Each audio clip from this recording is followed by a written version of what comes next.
Welcome everyone to a Chessmood Grand Prix finals stream. This has been one hell of a day.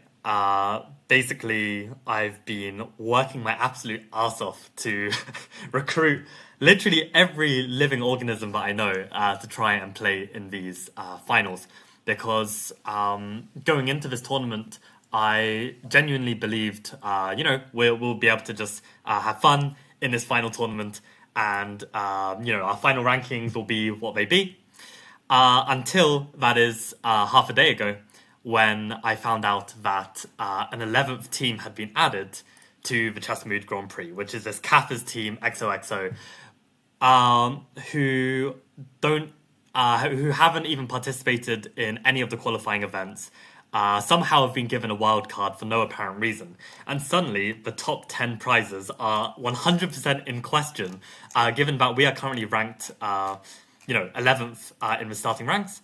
And we also were struggling to get 20 players, but with 5 minutes to go, we have surpassed the 20th number. So basically, everyone is going to absolutely need to put in a shift. And fingers crossed, we will get the job done. I am going to try and play my absolute hardest. You do not know how hard I am going to play this tournament. But we've got to realize today we are 300 Spartans fighting against tens of thousands of Persians, and there is a very slim chance that we're going to survive this. But we have to fight. We're going to give it our absolute all. This is our last stand. And we are up against teams absolutely stacked with GMs. This is going to be an unbelievable feat if we can pull this off. So what I would recommend is, first of all, when you play your games, work out what suits you best. Try not to berserk when you're on a streak. It's more important to preserve the streak. In general, I'm not going to be berserking at all. I know that sometimes you get some quick wins, but I want to just try and win every game. And I think if my strong opponents see my 2200 rating, they're going to berserk against me. And have I got the right overlay here? I have the wrong overlay. 1 second. I meant to have this overlay. Whoops. Okay, yeah. So this is this is the plan. This is the plan. No losses. Going to be properly locked in. I'll have to commentate a bit. Welcome everyone who's joining the stream. I will try my very best to be positive on the stream as well, because I know that if I start getting negative, it affects people listening as well. Welcome Arav, welcome Frizz, welcome Peter. Anyone who is joining the stream, please consider joining the team and taking part in our attempt to survive this tournament. There are 2 minutes to go. For the record, I am in some form today. I played a Blitz tournament in Thailand. Unfortunately, it wasn't rated, but I did have a pretty good event. I lost to the two 2100 plus players, and I beat everyone I should have beaten, and the 2 draws came against players who are these Thai juniors who are extremely talented and extremely strong. So no shame in drawing to either Torne or Chin. Very, very strong players. I'm properly warmed up. I am properly hyped. Really gonna try and lock in, play some very, very good chess. I don't know what to say really, except best of luck. And 2-hour tournament, 3+2. So keep in mind that if you berserk in 3+2, you lose your increment. So it's very important that if you're gonna berserk, you need to play extremely quick. It definitely is a strategy. I mean, you can really get into your opponent's head by berserking. And especially if they berserk first, if you fancy that you can beat them in a bullet game, then you can try. Adrian, you are not eating at a hot pot restaurant. Do not do not tell me my star player is eating at a hot pot restaurant right now. We need our full focus. We need to be on top form. Okay. Even if Adrian is eating a hot pot, he's going to be, he's a 2900 chess.com blitz player. So we're going to be chilling. We're going to be chilling. But we need everyone to put in a shift. Everyone to put in a massive shift.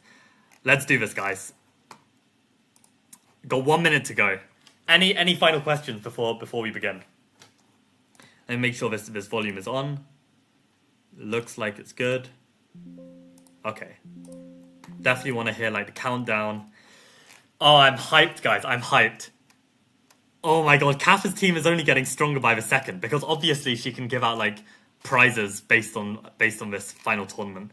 It's the injustice is unrivaled today, but we are going to do our very best. We're going to do our very best to win this. And by win, I mean don't come 11th. That's literally the goal. But yeah, best of luck, everyone. 20 seconds to go. Yeah, let's really play our best. No excuses. I want to see some fantastic chess.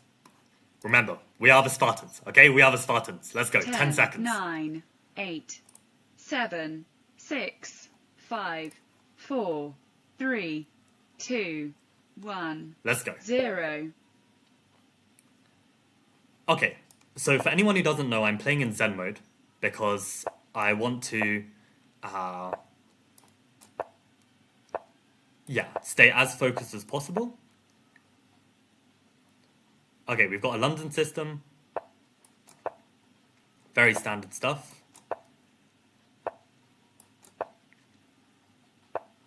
Okay, now we'll take once they've lost the tempo.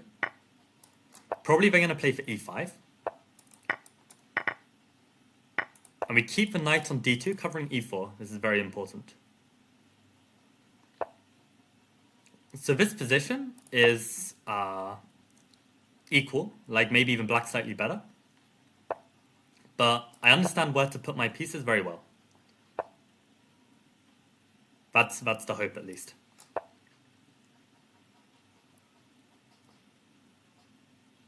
So, okay, their bishop's kind of strong, but my bishop's also protecting g2. Okay, I really need to lock in on the position. So a little tickle.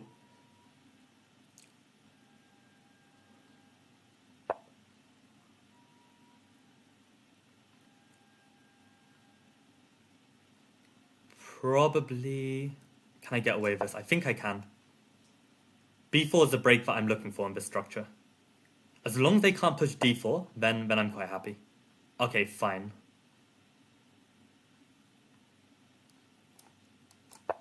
Okay.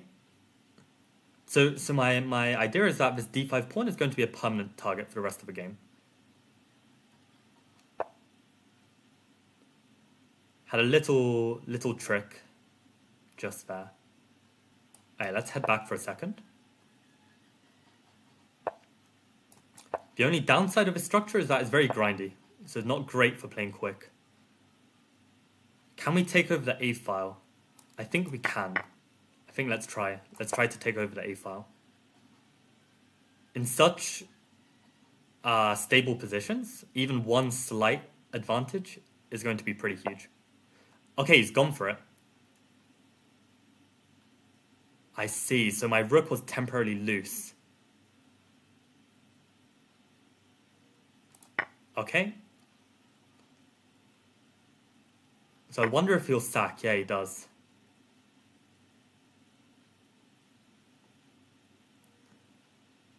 Okay, let's think about this carefully.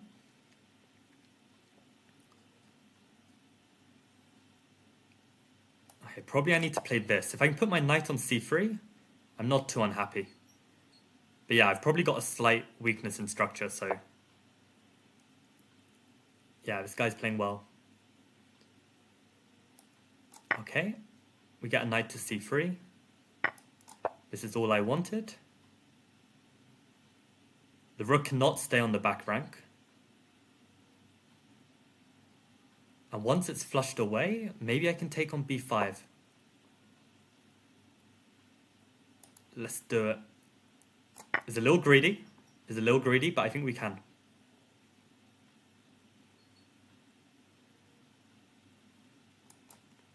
Okay, we've got 217. Let's keep focused.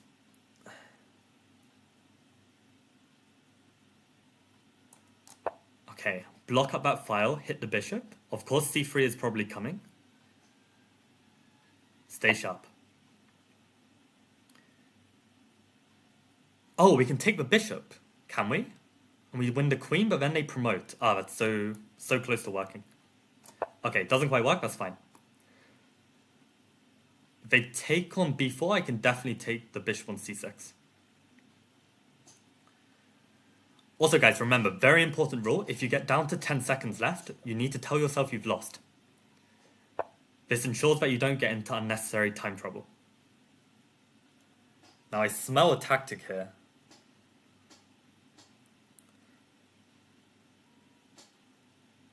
How do we finesse this? Maybe we just push for now. Okay, let's just push. Bearing in mind our rook is on Prix, that everything should be defended. This is a little scary.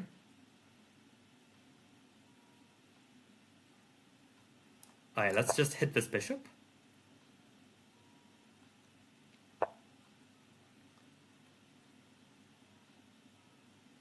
Feels like something should fall here. Don't quite see what.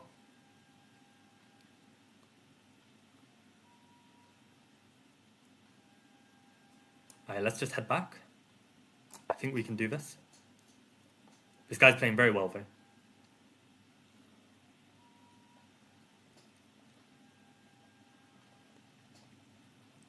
And I'm just realizing now that Zen mode is going to mean that I'm not going to be able to keep up with the team. Oh no, actually, when the game's finished, I'll be able to have a quick look. Okay. Really, they can do this? Take, rook b4. Surely I win that pawn. What am I missing? Take, rook b4. Literally deals with that pawn. What am I missing? This is absolutely critical I get this right. I'm pretty sure I can win this pawn. I think the guy just missed this, unless I've missed something here.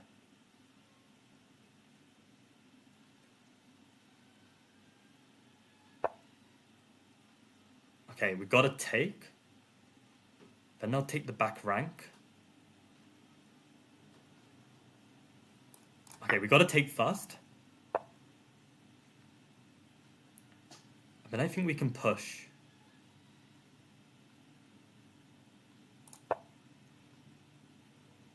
If they play bishop c4, can I push again? That's the golden question. Our rook is covering knight d2. Okay, so they went to defend instead.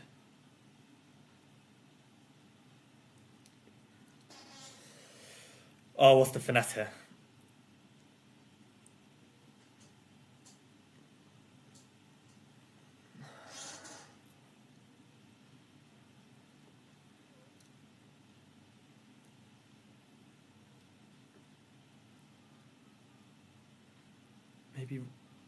Maybe knight back? Okay, I'm running out of time.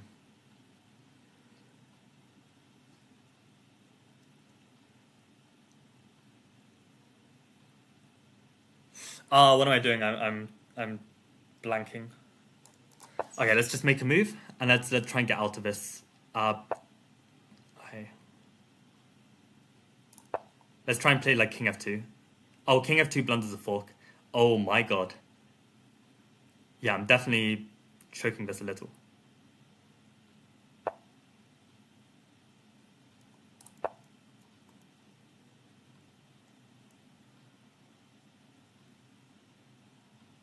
That was clutch.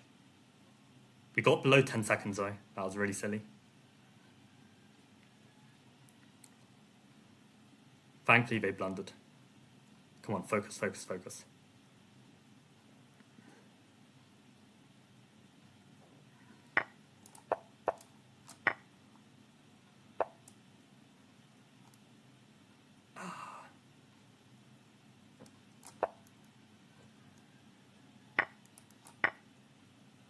Very important check at the end.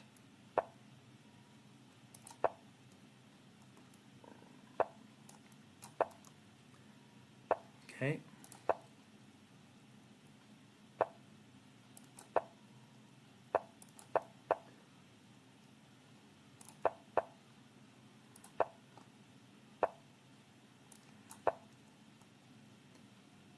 Okay, we're doing good.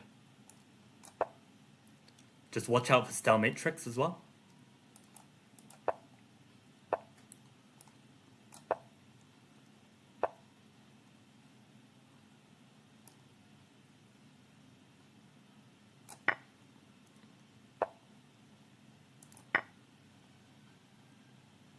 Really looking hard for stalemate tricks, but I don't see any. Okay, we got the mate. Let's go. Let's go. How is Team Chess Lifestyle doing? We are still in 11th place, and that is because... Oh no, okay, I think a lot of players are still playing. Fair enough. Okay, we're in 11th. Okay, we're just gonna have to fight. We're just gonna have to fight really hard. Okay, I'm gonna have to win every game. Okay, perfect. We've got a Berserk. Let's just play this normally.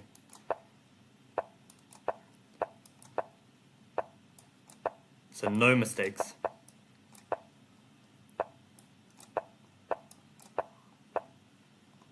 Okay.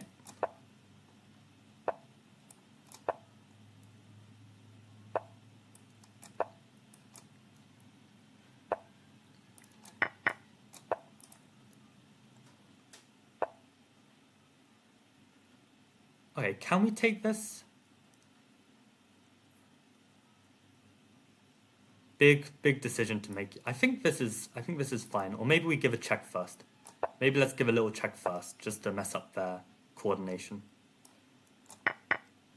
Okay, now we can do even more trades. And we just need to play a very solid game. If we play a solid game, we've got this in the bag. Do we want to take? Maybe not yet.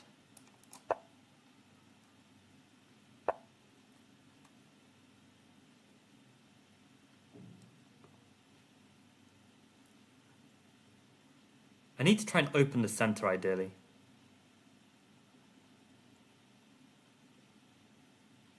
Alright, let's take.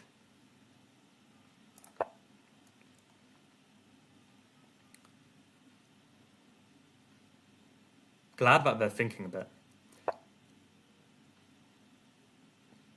Probably rook c1 first and then c5.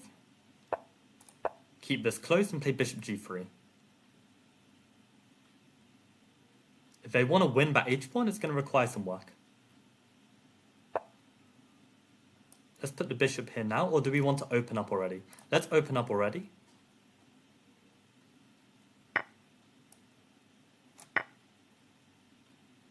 That king is extremely weak. I think they've missed my bishop on h2. Or was that their whole idea? Rook c5 looks very strong. I have no idea how strong this guy is. Could be like 2700. But we're cooking. We just got to stay calm and collected.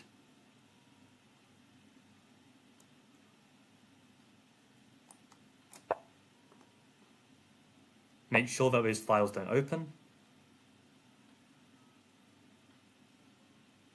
And make sure these ones do.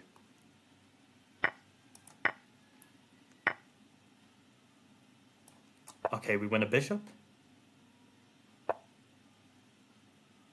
Do we have even more? Bishop is probably good enough.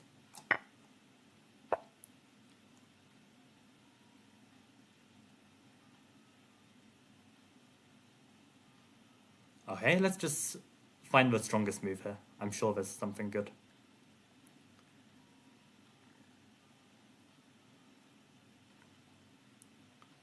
Alright, rook g5 looks really nice. Then we bring the queen in as well. And now we're threatening the pawn e5. There's no blunders.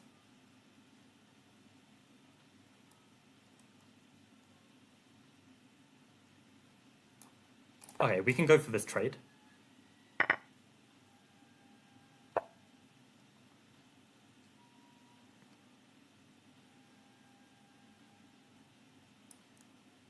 Maybe. I think let's just get behind this pawn, play it safe.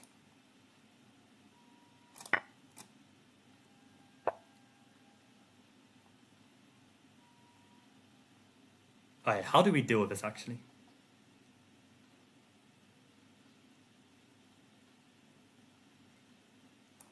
Okay.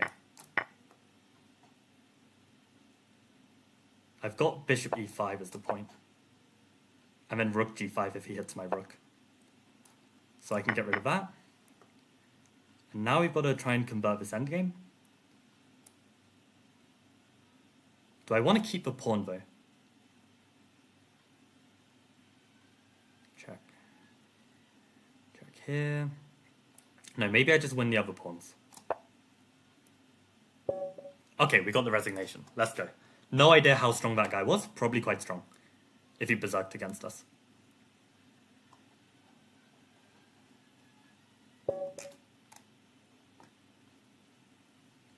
Okay, let's go.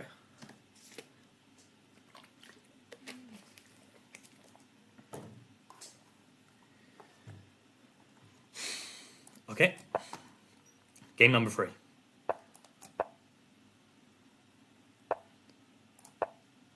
Got Benoni. Yesterday's stream, we were kind of playing this Benoni quite poorly. So let's see if we can do any better.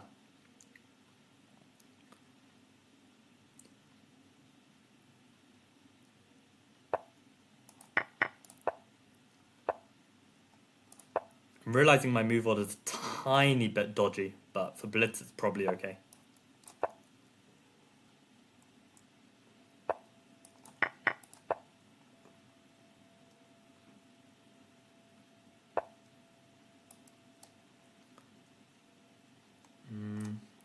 Okay, let's start with a knight on d7. Just to kind of discourage this e5 push.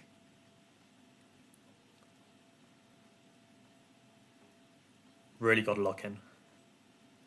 Come on, team. You got this. You got this.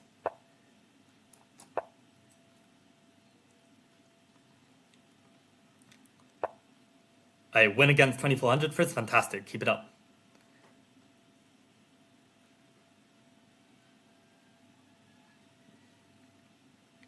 I don't like my rook hangs on the back rank. So maybe I should play rook b8. I know this looks really, really ghastly, that I'm keeping my king and queen on this line. But I don't think I have a choice, given that d6 was in the air. And now a6 hangs. That's very annoying. Oh, God. Do I bring myself to play a5? That's absolutely hideous. Maybe I just play for knight e5 and get compensation this way. Yes, let's get the bishop pair and hope that's enough for the pawn. Okay, we definitely have some comp for sure. Especially if I can get castled. Rook a queen a7 as castles and I defend the rook. So we've got some compensation for the pawn. Got these opposite coloured bishops.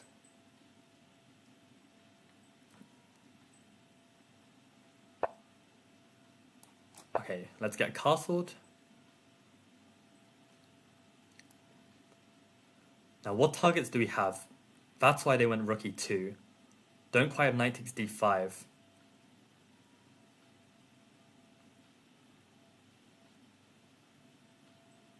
Maybe knight d7? Doesn't quite work. I can feel the strength from this guy. What's the best way to deal with this? I can't trap the queen or something, right? Here. Maybe I can. That's an interesting idea. No, because my d6 pawn hangs.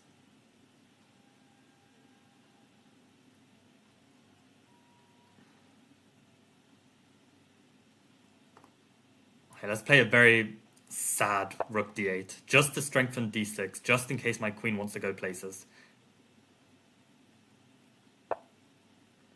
Wow. That just has to be wrong. Okay, let's play rook a8, and if they take on b6, I go rook b8, and this surely doesn't work for them.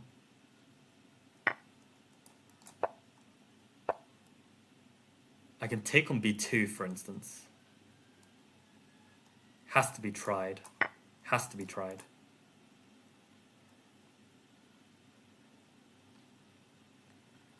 Yeah, this guy's strong. This guy's a heavyweight. I can feel it.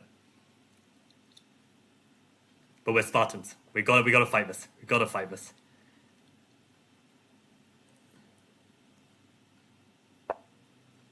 Okay. Oh, rook b7, does that work? No. taking just goes back. So I guess queen c3. Queen c3, knight e7, queen c3. Yeah, queen c3 should be alright. We kind of got this free move, but it's not that big a deal.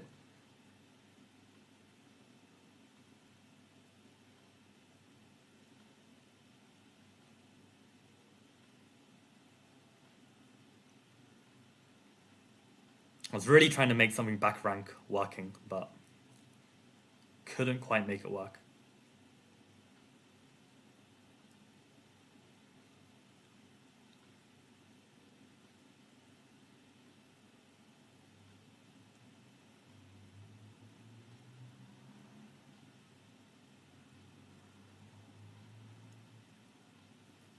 Okay, slightly ahead on the clock. Absolutely anyone's game.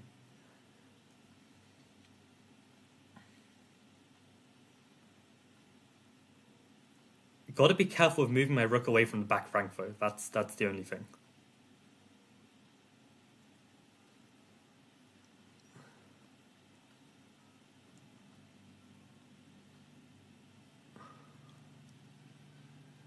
That's the only thing.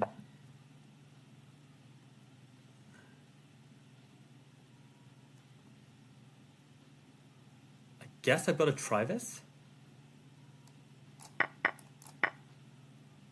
Protect d6. Maybe I can come in with the pieces somehow.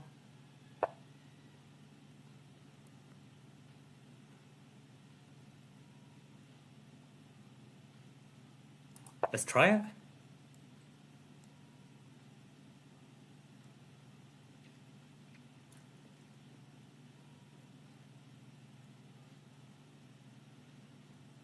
Has to be very careful where he puts that. Wow, okay. I guess we take the rook. Say no more. Can we weaken the back rank like that, or is it too risky?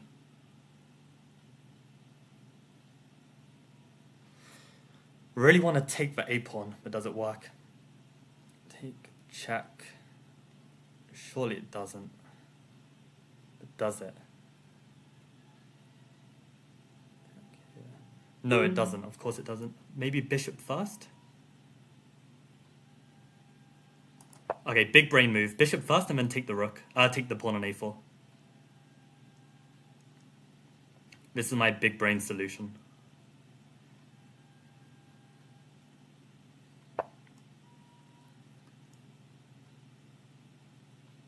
Oh, and he defends? That's annoying.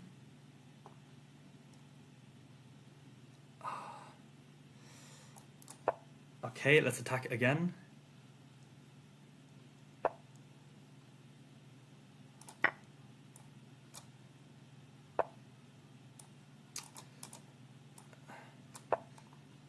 That's a terrible move. But he blundered. Fight.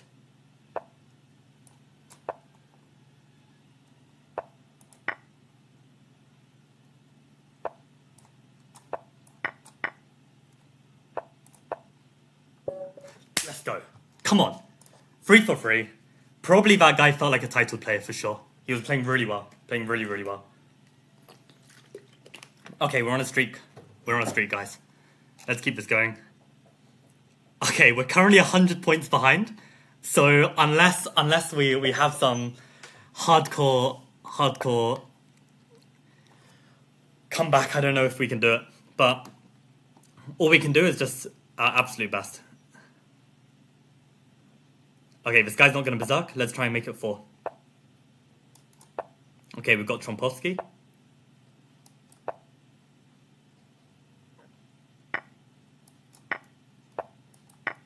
So this is my anti-Trompovsky line, which I learned from modern chess.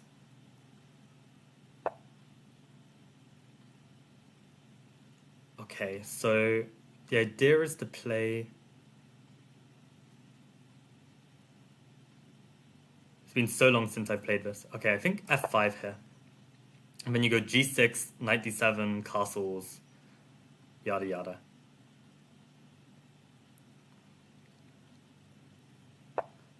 Move order isn't so important.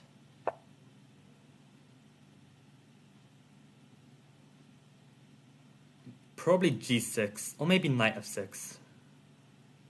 Let's go g6, so this is supported, so we can castle. If they go knight g5, we can castle. That's what I was trying to say. Okay, so I want to put a knight on f6.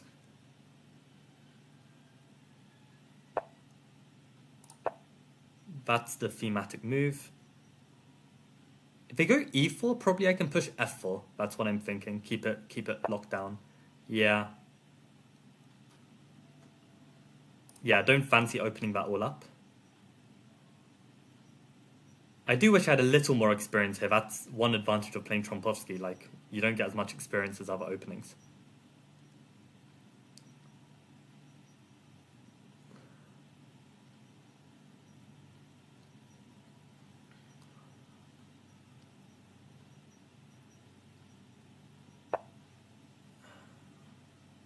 So I think knight e5 checks out.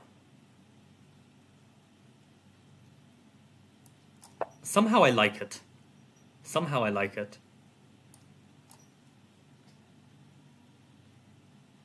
Now he's kind of got these past central pawns, but I don't know how dangerous they actually are.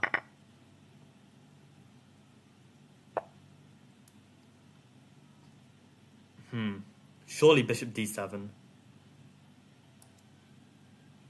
Or I could go king f8, to be fair. Maybe king f8's a bit smarter. Takes d6. Bishop e6. Yeah, let's play king f8. I don't really want my king on d7. I feel like it's more of a target than a strength, even though it helps prevent those pawns. Okay, let's keep the streak if possible.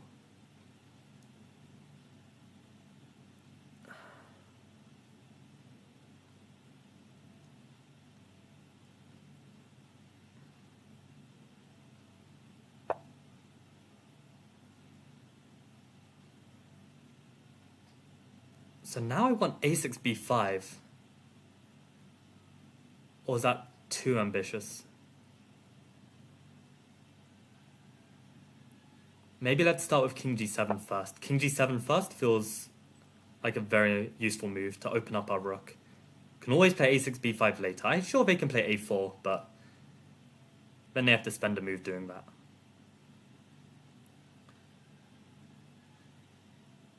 I need to think carefully about what exchanges I want. Like bishop d7, is that what I want? Is bishop g4 an idea to try and provoke a weakness?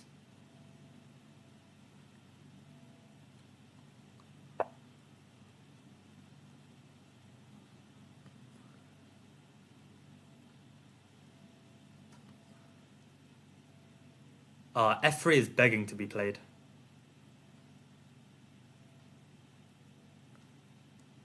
F3 and then f6?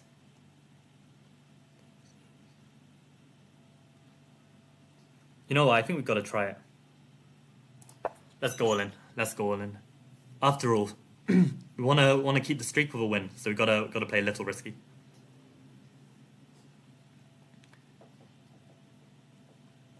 It feels like it should work. Like knight takes, pawn takes, queen f6. Is that a fork? I mean, all of my pawns are loose as well, so it's very messy.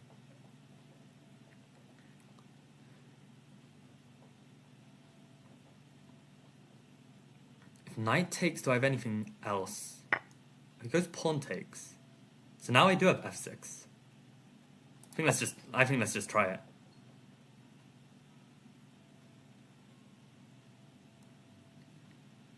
I think he should have gone knight takes. I think that would have been better. Now knight e6, bishop e6, pawn e6, knight f3. And we're low on the clock. Okay, half expected this. But what's my follow-up? Take the knight.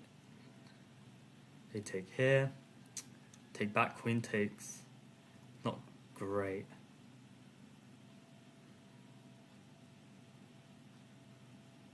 Oh, that's really annoying. Take.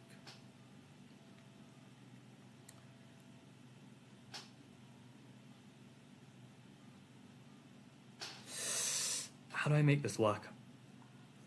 I don't have much time either.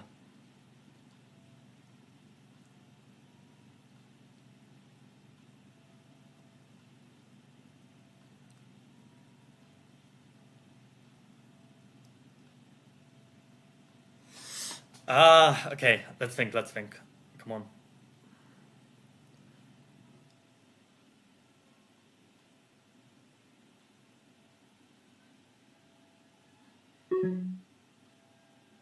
Probably got to keep the knight. Wow. Okay, let's just trust the gut. Got to open some lines, right? So we can take on h4. I think f3 was super unnecessary from them.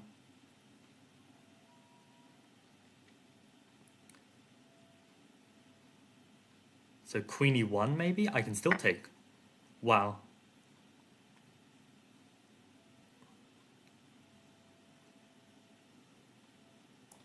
Okay, let's just try and get these pieces in. Oh, crap.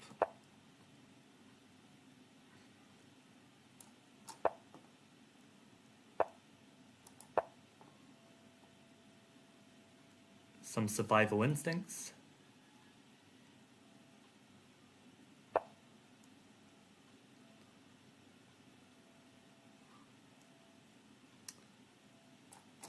Okay, just gotta pray.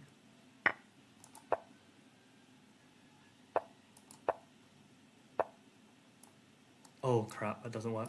Let's try it anyway. Okay, didn't work. I was kind of desperate for something. Maybe I didn't need to sack the queen. I just thought it was my best try. I thought I was really lost. Rats. Okay, I want to have a quick look at that final position. Or was it just completely lost already? Yeah, okay, it's completely lost. Okay, so it was actually a good practical try. Okay, fine. Guys. Yeah, we're in 11th place. Around 150 points from the title place. But we just gotta try our best. Just gotta try our best. Let's go. Let's build up this streak again. Let's go again.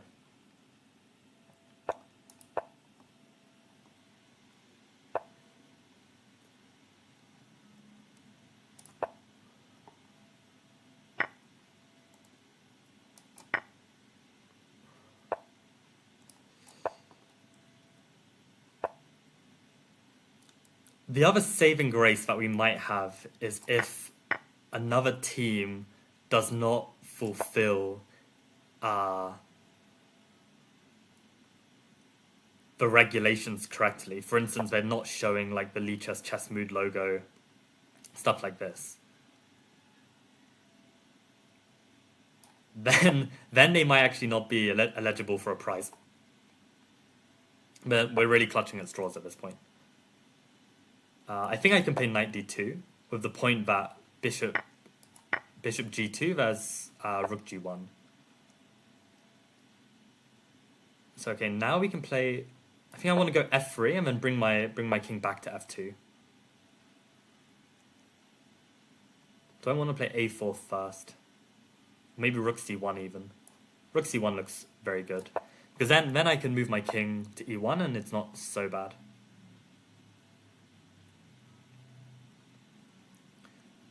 Maybe even put the queen on b6. How crazy is that?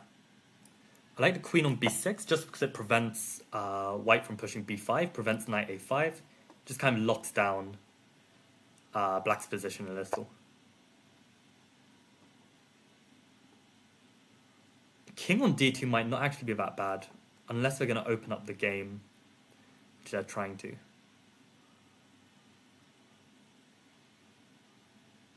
So maybe I should trade queens. How's that for some chess logic? Yeah, let's trade queens. Let's trade queens. Because then if the center opens up, then my king should be okay, and I've got bishop pair.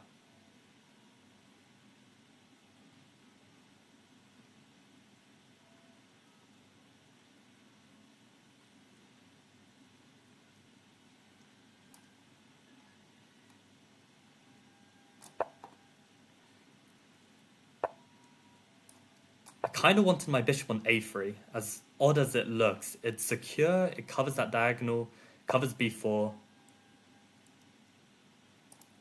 Let's double this way. Avoid the light squares because they've got a light squared bishop.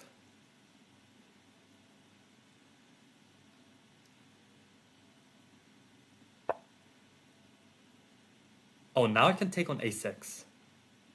Woodpecker tactic. Does it work though? Not really. Alright, let's just play rook c1. It's kind of annoying. Okay, now e6 is weak. Let's try it. Let's just try it. Because I was worried that you can just take on d4. Oh, okay. I thought you could take on d4. That was my fear.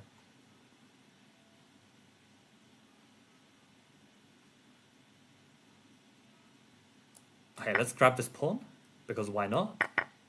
I don't think they can take the e-file.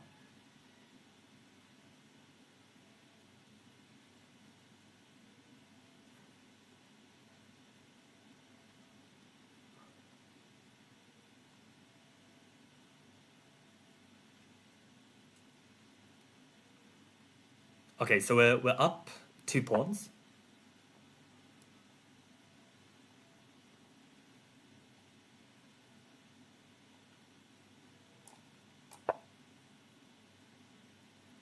Let's just keep control. I could start pushing those 2 pawns already. The question is, do I need to? Maybe let's trade off a pair of rooks first. Activate the other rook. That's got to be a killer. Yeah, we got this game in the bag. There we go. Let's go. Okay, new streak starting. Good luck, team. Good luck, team. We're on half an hour in. I know it's rough. Oh my god, we got someone playing c3 against me. What a legend. Okay, let's play c3 back. Oh, okay, he's not playing c3 Venom. c3 b4 is kind of wild.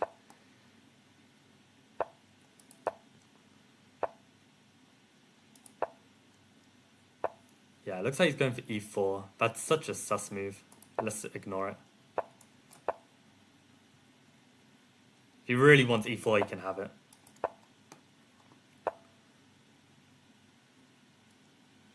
Okay.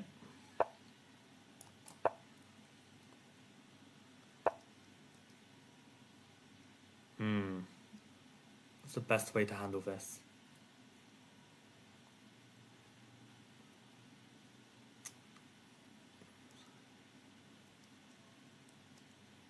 Maybe knight d7? I feel like I'm struggling to think where to put my pieces properly. Okay, let's take c5 maybe?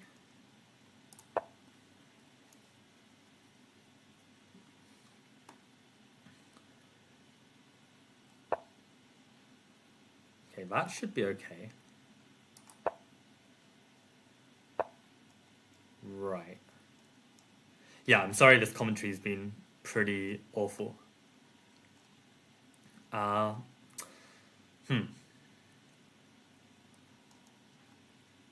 It's a lot to think about. Okay, let's try queen b6 maybe. Probably king h1 is forced.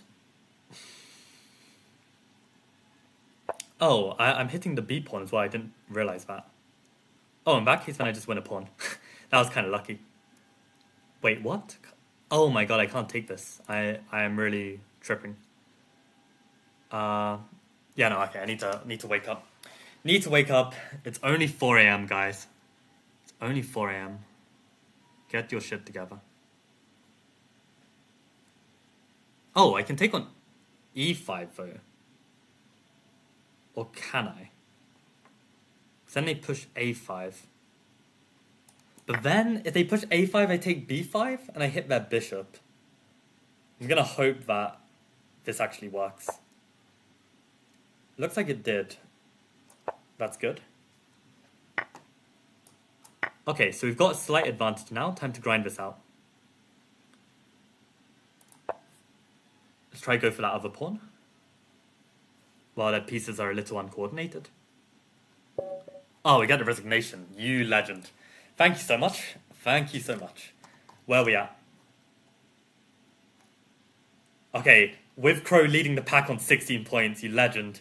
We're around 150 points away. We got a Berserk. We're not going to Berserk back. We're just going to play a good game of chess. Let's focus. Okay. Opening we can play quite quickly though. Queen b6, early queen b6. I think a3 is the move, if I remember right from my Chessmood course. And if they take on b2, Lord help me. Because I'll need to remember all my lines. Probably b4 is okay.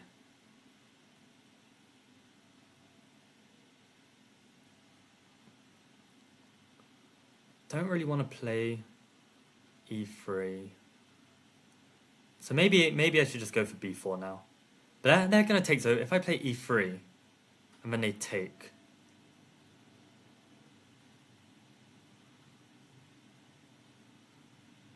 What is the right follow-up there? Oh, you know what, let's just play it. I think if queen takes b2, I've got knight a4. Feels good.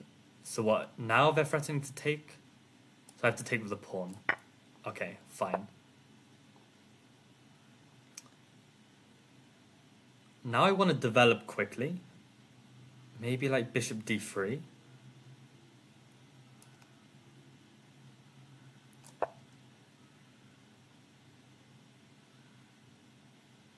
Yeah. Because now I'm threatening to get my stuff out. Maybe rook g1. Yeah, let's just go rook g1. If castle's bishop h6, is that any good? Yeah, let's try it. Why not?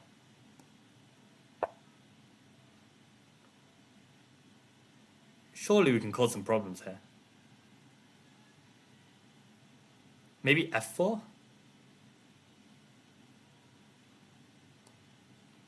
They still can't. We can still meet queen takes b2 with knight a4. So until we can't, we should be able to just keep on attacking. Now queen g4 is a move. Or we can take immediately. Or I can go queen h5. That probably doesn't work. What's the winning move here? Feels like there could be one. Take.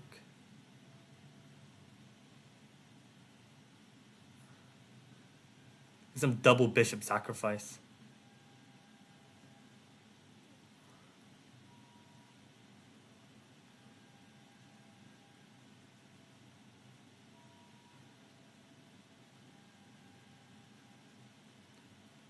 Do need to speed up soon. Alright, let's start with queen g4. If rook g8, maybe just castles queenside. What? Okay, did I just blunder? I think I just blundered big time. Okay, then I guess we have to go all in.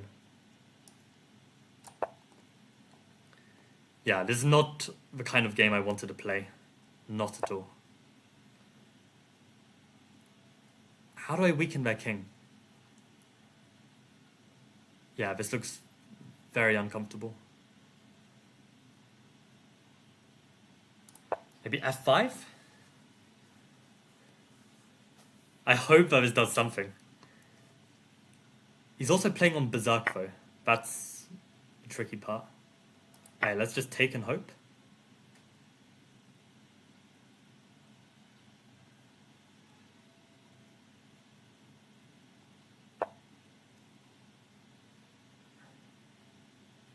Okay, so how do we defend the knight?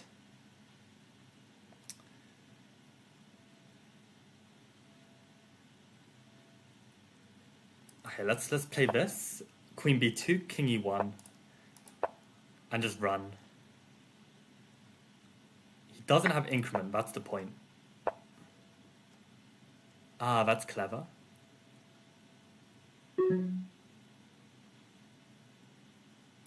Maybe queen f3? Keep tabs of this pawn. Got some threats. Oh, my queen is hanging. Can we give a check? Not really. They block. Okay, but trading, surely we don't lose this that quickly. We can play quite fast. Can they really beat us in time?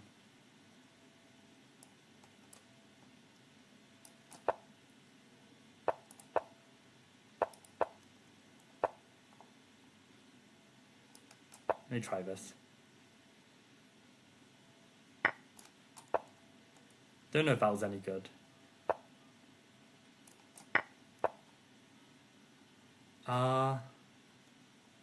Yeah, what now? Okay.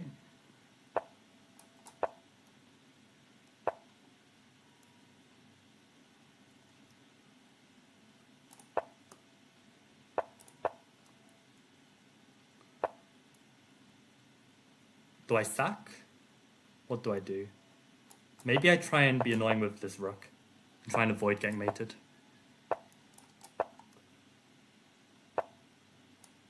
Not entirely clear how he mates me.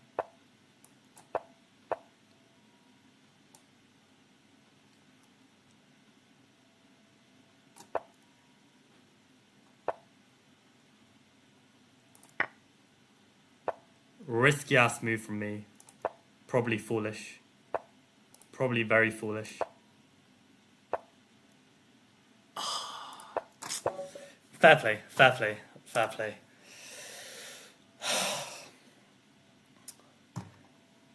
Oh, unlucky for us, unlucky.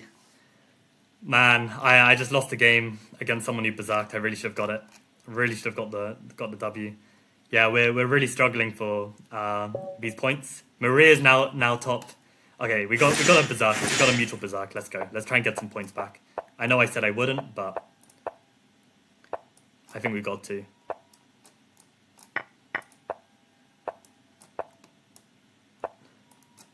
Need to remember that I have bullet skills. Let's not forget all my bullet skills. Same plan? Oh wait, I should definitely be starting with rook e8 and bishop f8. Okay, we got it in anyway. Okay, let's just be annoying.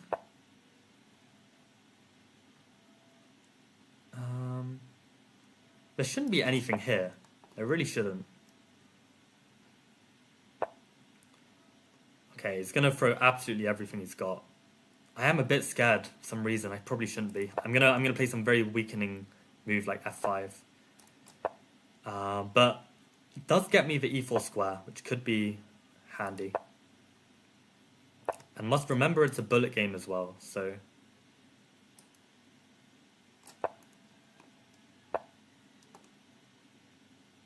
surely.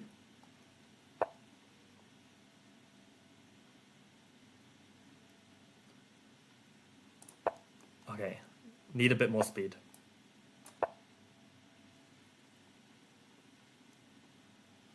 Oh, may have just blundered, but never mind.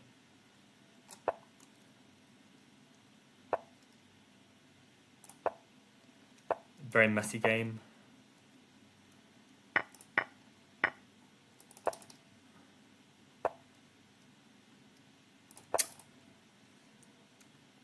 Going to be 2 pawns down going into this endgame. 20 seconds down as well. Really not ideal.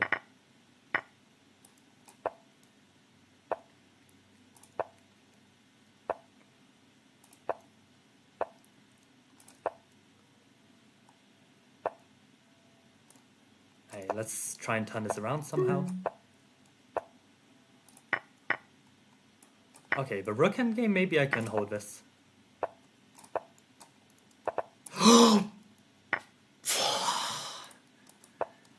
Oh man, it's really silly. Really silly.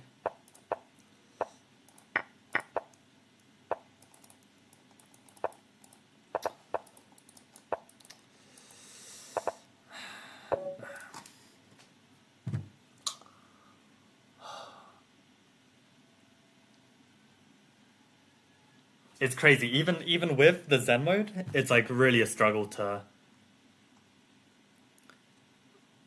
deal with this berserk. Like probably I should just not berserk and just try and win that, but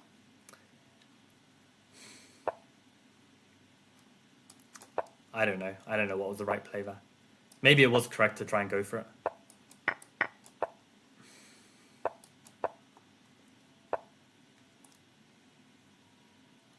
No idea if this works. My brain is not working anymore.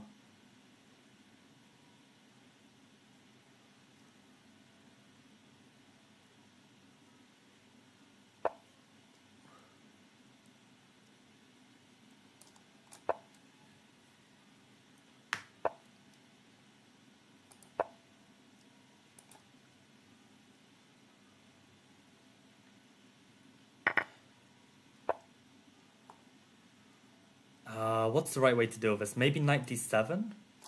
Just to cover the e5 square a bit more.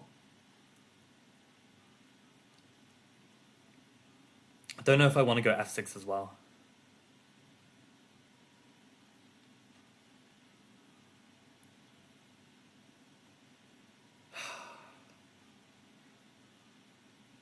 It's actually crazy though. Like 10 months of trying to organize this, 10 months of like, you know, playing half these qualifiers at like 4 in the morning. All for like less than 24 hours before the tournament, they add a new stacked team of GMs. Is like, what are they doing? I don't know what to, like. Is if I knew this was the case like weeks ago, then I can try and plan for this, right? Instead of just having to scramble for anyone and everyone at the last second.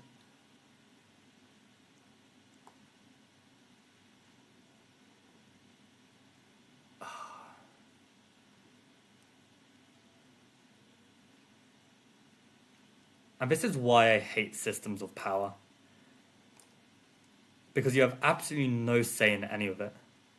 Like, it can be most obviously stupid, like the legislation, and you can't do anything about it. Which is why you need to pick and choose where you live in the world and what you sign up to. I just thought Chessmood was better than this, frankly. Like, that's all there is to it. I thought Chessmood was pretty legit, but it's just so stupid.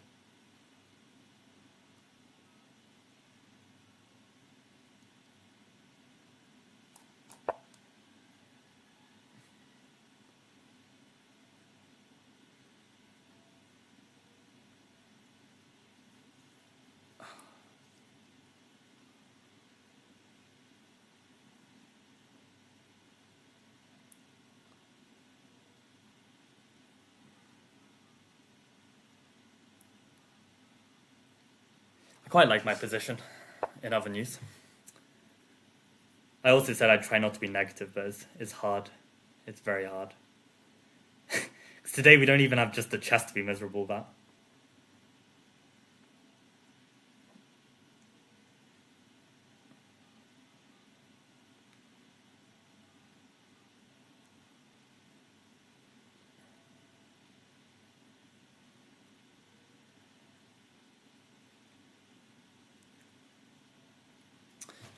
Let's think. Let's not think, let's just play. What are we doing? It's blitz.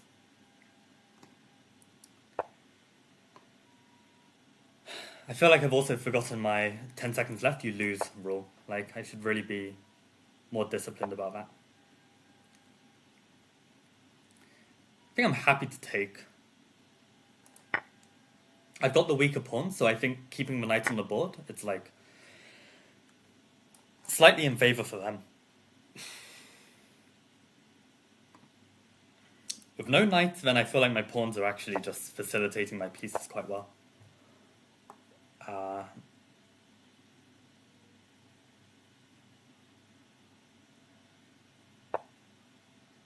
let's just remaneuver these pieces so that they try to do something.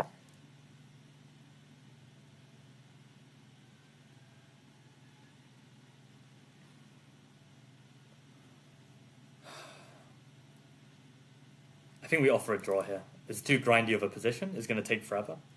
Bro declined it. Okay, fine. Let's just not get any points.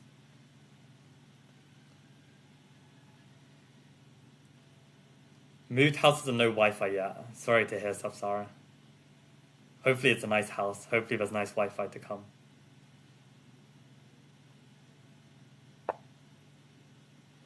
Wow.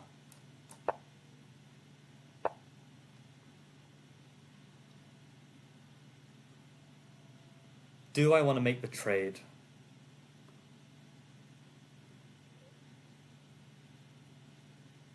I think not. Let's just bring the king a bit to the center. Oh, we can do double trade though.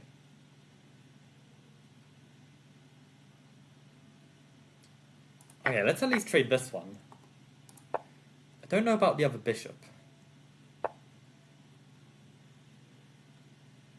really don't know. I'm too tempted. I have to look after the tournament, see how these trades. Wow. Really? I guess it's maybe I shouldn't trade there. So I guess my B pawns then become a bit more exposed.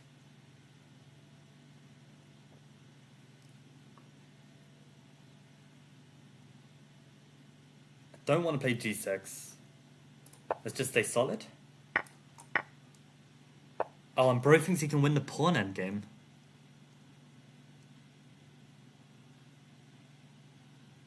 Surely not. I understand there's a slight weakness in structure. But really enough. I kind of believe it though. Let's just play the single rook endgame. Kind of believe it.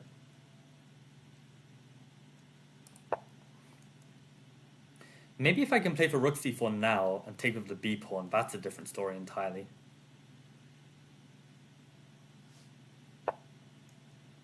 Do we risk it? We are on the worst side of a rook endgame, so it might be worth it. Do we risk it?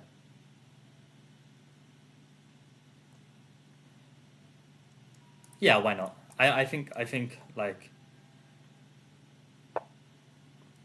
Okay, I always want to take this. I don't see how they win this. Do I push g6 even? Maybe g6 is correct. Just block it all up.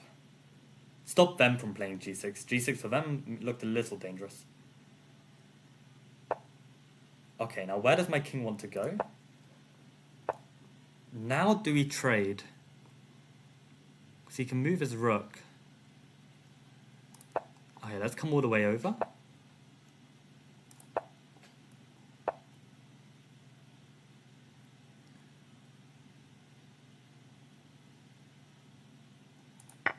Risky.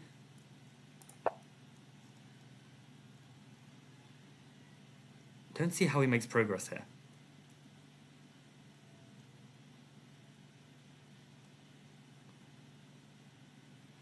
It was either trade rooks or give myself a passive rook, so... Given that this is not clear at all, it just feels like a bit of a coin toss. Wow, okay, let's bring our king forward. Cannot be bad. Do a little triangulation. So we're just going to get a draw. I'm not going to play this for a win. See if he wants it. There we go. Okay, don't know how... I mean, that guy seemed pretty strong as well. To be honest, all of his opponents have, so I really don't have a clue.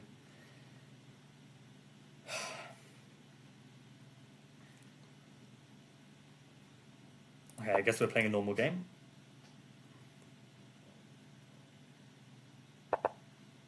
Okay, we're getting a Dutch.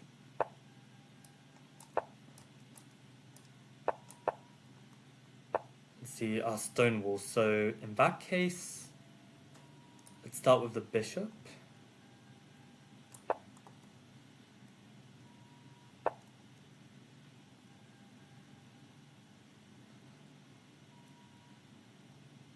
Okay, let's put a knight on e5.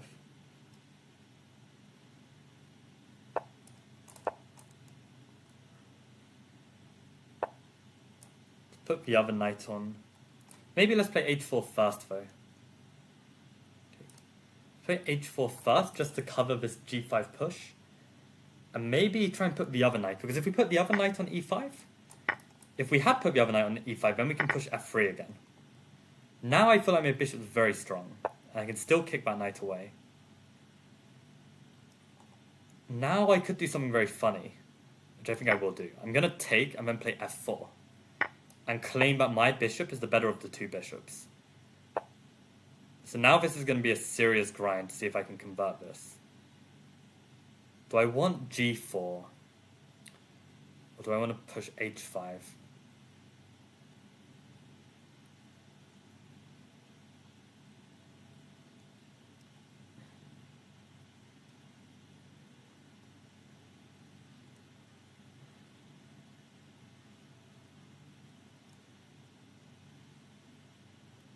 I should probably castle my king first. That's the truth of the matter. So let's get castled queenside and then we can think. Right, okay, let's castle. And then try and play for this g4. Okay, let's go back. If they push a4, I go queen d1. If they push a3, I go b3, keep it closed. And then we're going to open this all up on the king side. Center is closed. Just the question, whose attack is faster? I bet mine. But I might be wrong. Takes, interesting. Rook takes feels correct, so let's just do it. H5 feels correct, so let's just do it.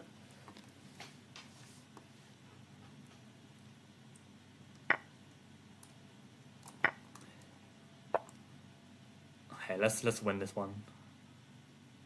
Maybe queen g1, because the queen feels a bit redundant right now. Let's try and bring the queen in, then bring 2 rooks to the 7th. No, okay, let's give this check. Blocks with the rook, we come back. And then the other rook comes in. This was the cleanest demonstration of how to kill Stonewall.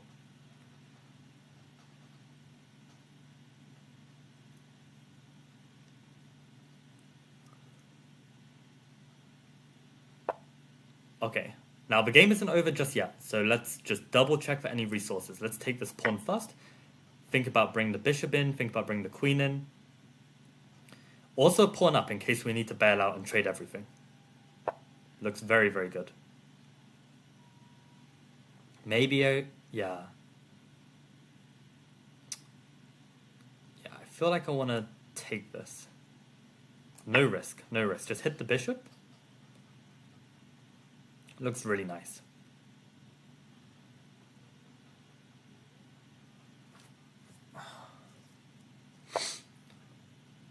Okay, that's one way to defend.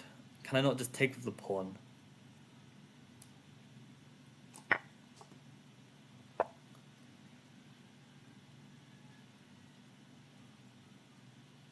Still no checks. Queen g7 looks pretty deadly.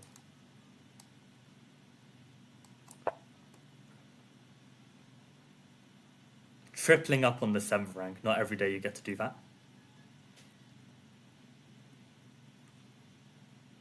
I can already see some wins for me. There we go. I was threatening bishop h5 and queen takes f8. Guys, we are 1 hour in. We are fighting hard, but as it stands, it's not going to be enough. It's really brutal. On a win streak, Frizz, okay, let's go, let's go. You might be our saving grace. Okay. Looks like every game I'm getting d4 today. It's really interesting. Haven't got a single e4 yet. But this is just Carlsbad structure.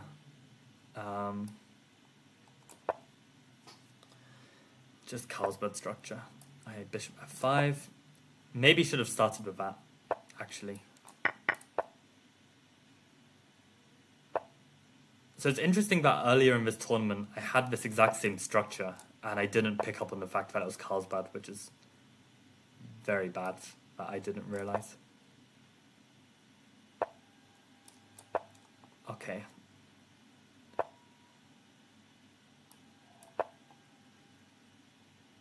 Yeah, they're gonna go all in on e5, that's fine. think I want to put a bishop on f8.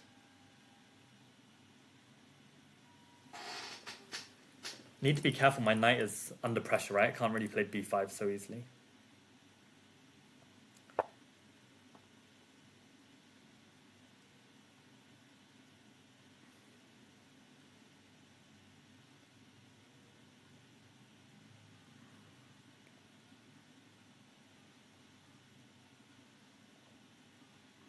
Do I take or not, or just play bishop f8?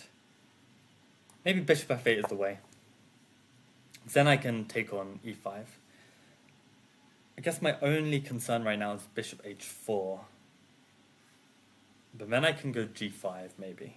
Maybe this is fine.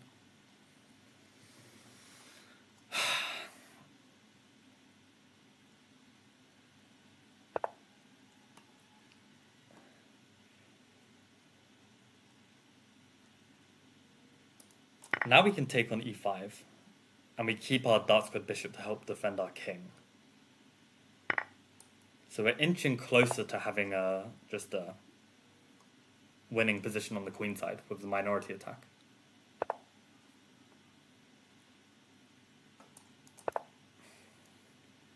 Fantastic, Frizz. 2,500 down. Let's go. Keep up the good work.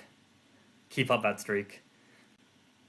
You have that one gladiator that's like swinging wildly and just chopping down hundreds of people. We're relying on you. Okay, let's go. Minority attack. Just be careful, I can't play rook b8 because of his bishop on g3, so need to get a bit creative with my play. I could push... Nah, let's start with rook c4, so at least then they can't meet b4 with c4. Let's make another trade. Absolutely love to see that. And let's just go all in now. Because eventually white might have some play on the king side. So I need to generate my own play, otherwise they can win on the king side, right? Definitely want to weaken that pawn.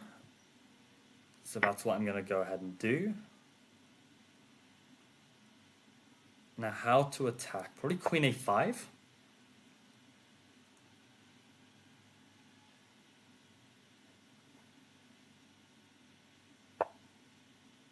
Is rook c4 the way to do it? Not the biggest fan of it, I must say.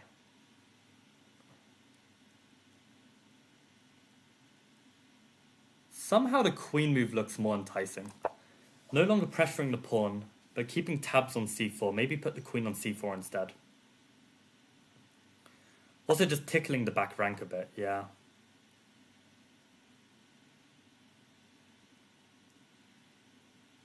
How do I arrange my pieces?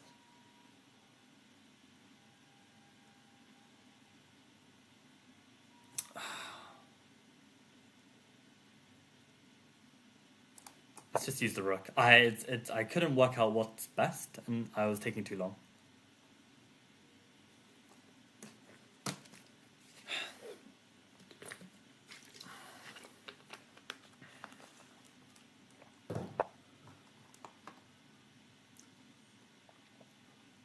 Oh, was that a blunder? I think I've got queen b2. This is why I put my queen on a very active square. That's wild. Oh no, of course he can defend it. You can play rook b1, queen b1. Bishop f4, yeah, what am I talking about? Unbelievable, I thought I had a tactic. How foolish. How foolish I was. Bishop b4 looks like it might work, but am I blundering? I don't think I am. I think bishop b4 works. Because we get that big trade, but then I think I come out on top after the trade. Huh. Big check? Or big retreat? Let's go big retreat. Keep tabs on all of these pieces. If they play bishop d2, I can give a check again, and then move my bishop. Or just move my bishop now. Don't know what's best. Maybe move my bishop now. Cover h2 as well.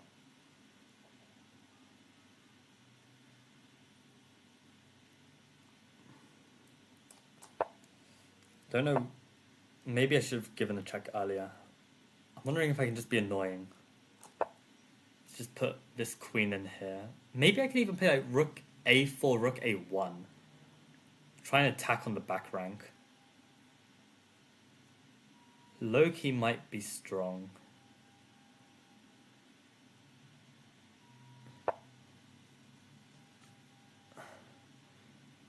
Guys, I'm also very curious. Maybe I should discuss this after the tournament. But what would you do in my situation? Like, I've promised, you know, so many people of prizes at the end of the season. And suddenly, I'm not even getting any money to dish out those prizes. What would you do in my shoes?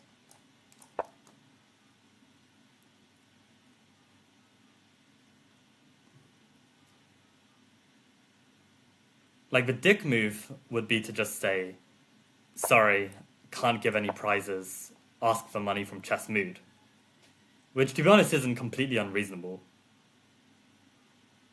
I don't know, man. I don't know.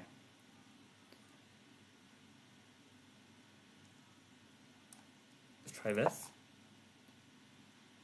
Really trying to inch my way in. But maybe I needed that rook.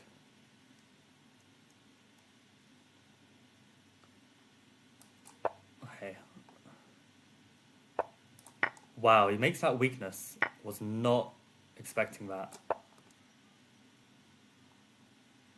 Now, how do I grind this? With seconds on the clock, I'm going to play this endgame.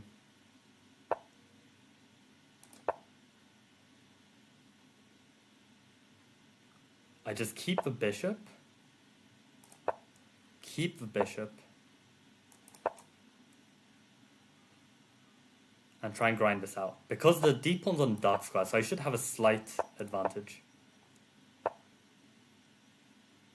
Missed the chance for a pawn endgame there, but we roll.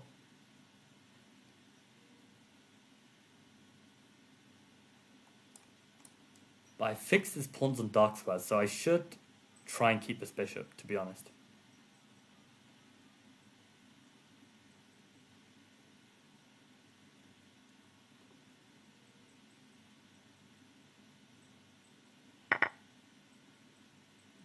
That's crazy for us. Yeah, some of these plays are just really strong. Grind is kind of working though. It's not quite. We're so close.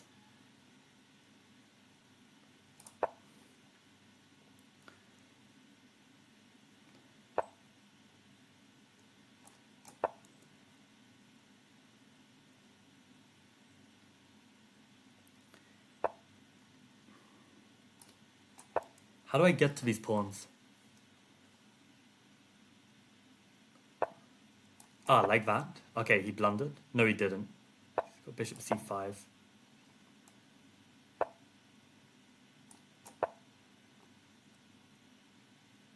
Maybe I'm slowly getting in though. That feels wrong from them. All pawns on light squares, like a boss. There we go. One down, two more to go. Nope, let's not blunder everything. But we will take that.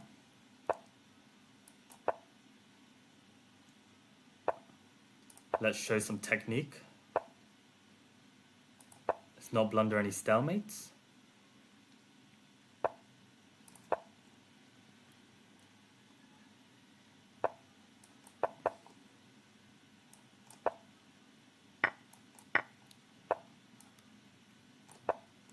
Take no risk, let's grab the second pawn. Just in case we flag, just in case something disastrous happens. That was nice.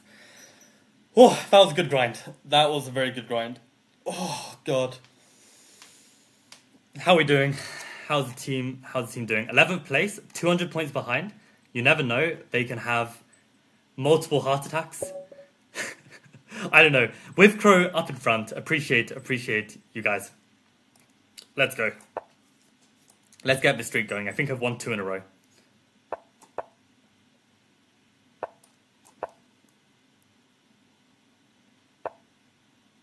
Okay. Bishop ever moves. We attack b7. Fine. b6 and c6 is always dodgy. Never let no one tell you otherwise.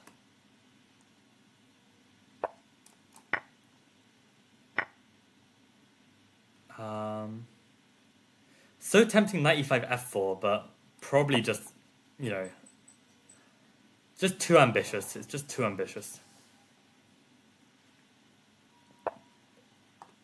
Like, there's really no need. Especially in a blitz game.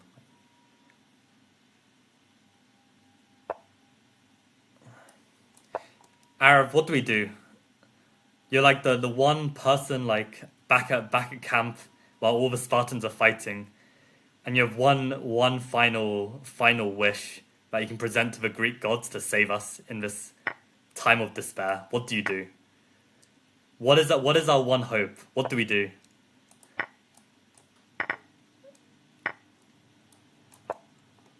How can we save this? You know what, Arab? What you can do? Can you check all the other streams right now and see if they have Chessmood logo, Lichess logo? Can you check all of this? Can you check that we've got Chessmood logo, Lichess logo, that they're commentating the games? And if any of them are not, please link that to me. Like just like yeah, make a note of who it is. Just write on chat who's the bad person, not following the rules. Because I can be a Karen all day long about this mess.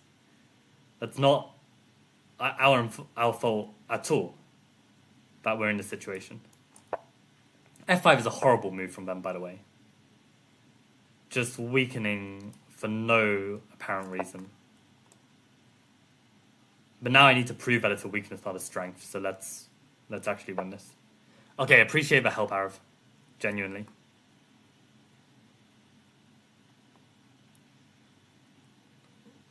Like we need to find I don't know. I just hate injustice. It's actually so awful.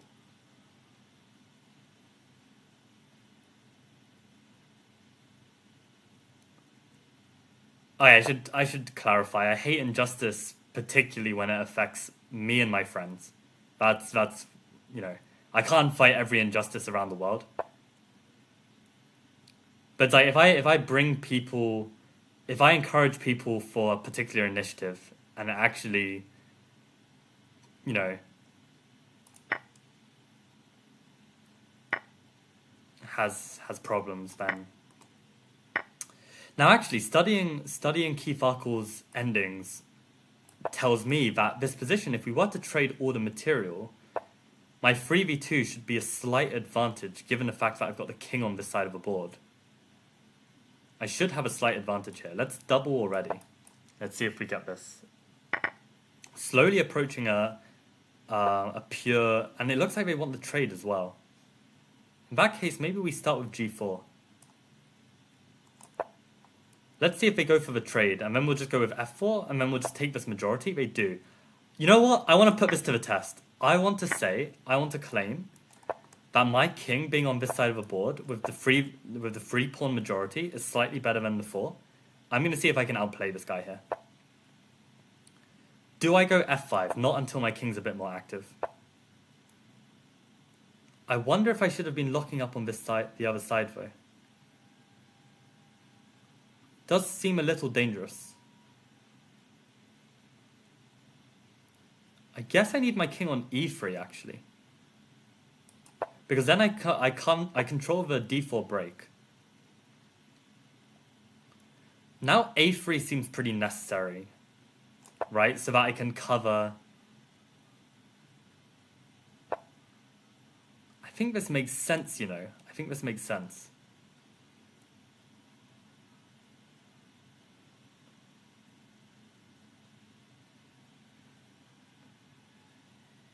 And let's just play this for now.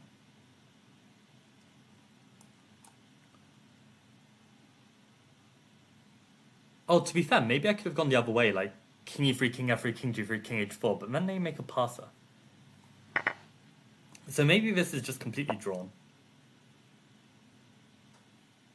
Really need to dig deep if I'm going to find a trick here. But pawn endgames, people can mess up. It's very easy to mess up. Let's just sit a little bit longer. Let's see if they make the weakness, right? Offers a draw.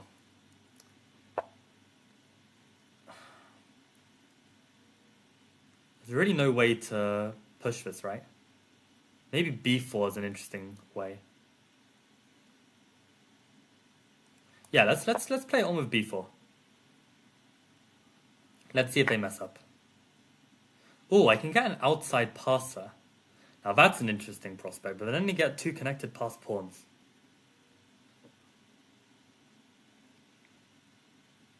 Maybe I should play all for the win. But they'll queen with check on a1.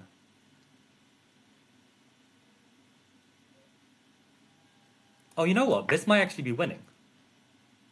Because now my king is closer to the other pawns.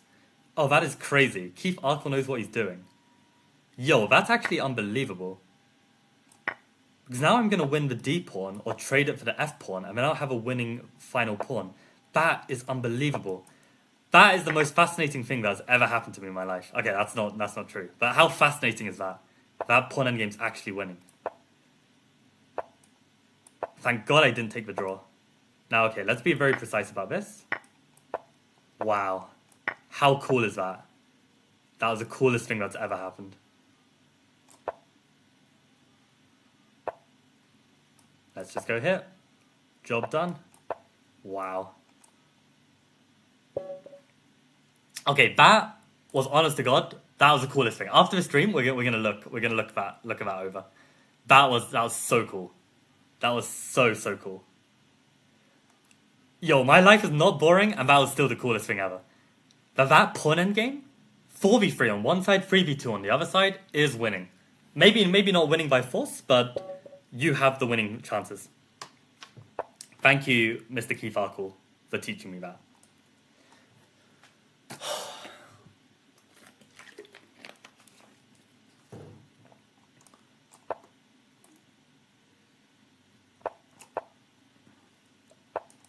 That was very cool.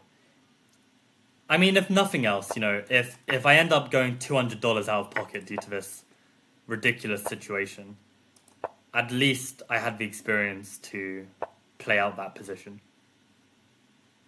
That was something that was beautiful.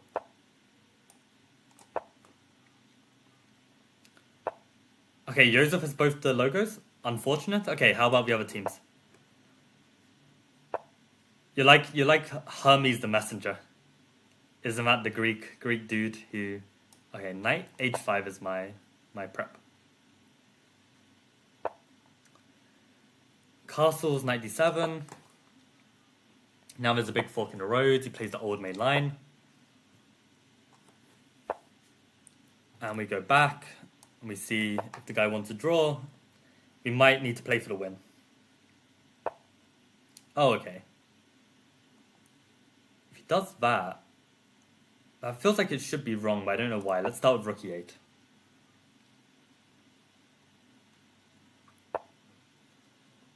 Then knight e5. Yeah, why not?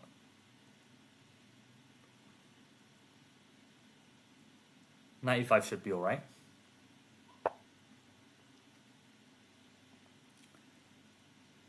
Take one to put the knight back on f6. Surely we're chilling.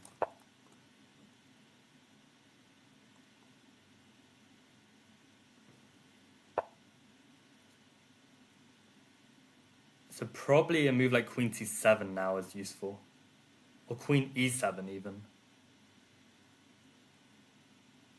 Very tough to say.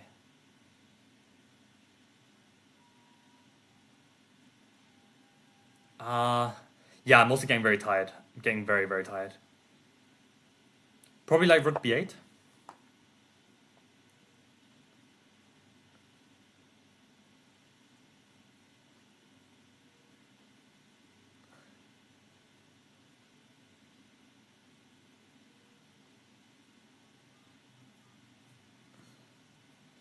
Moon Chess doesn't have the logos? That is crazy. That is crazy. Because I mean, if they're gonna, talk about sticking exactly to the regulations, then we have a leg to stand on.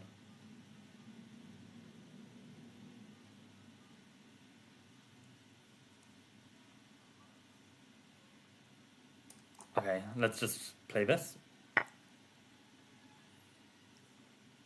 Rook takes feels like it's best, but queen takes could be playable too. Maybe queen takes is even stronger, actually. Let's get out of this annoying pin before they play a move like queen f4. Threaten the b2 pawn. Maybe threaten some queen b4.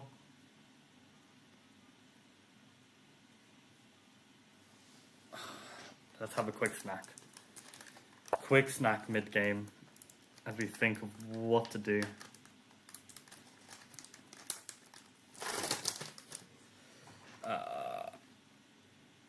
Probably queen b4 is useful, right? Or do we want to go knight d7 already? Let's start with queen b4. Queen b4 feels like quite a useful move.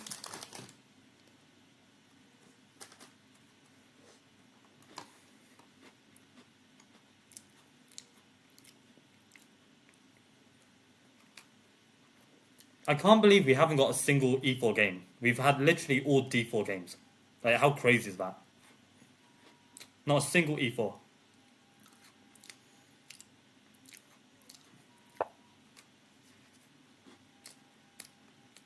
It's like they know about my Gergenitsa course and they're afraid. It's crazy.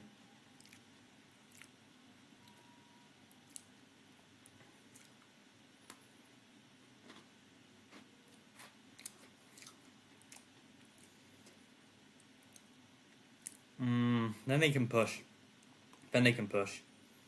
Oh yeah, we retreat. Knight a4, queen c7.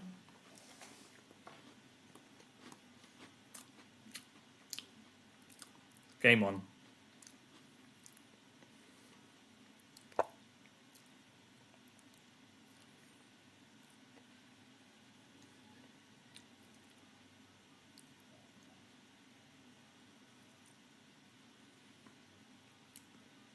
So they went for it anyway.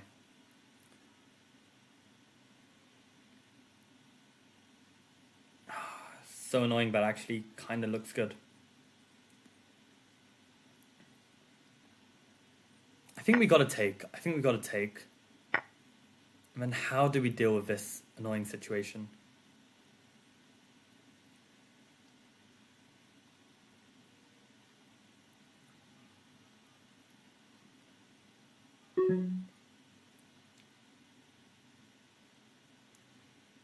You know what? Let's play this.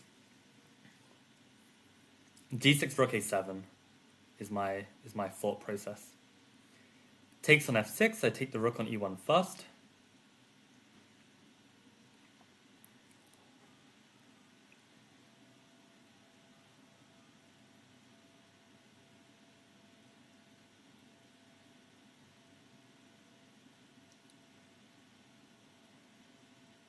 Or maybe I have to play d6 bishop b7.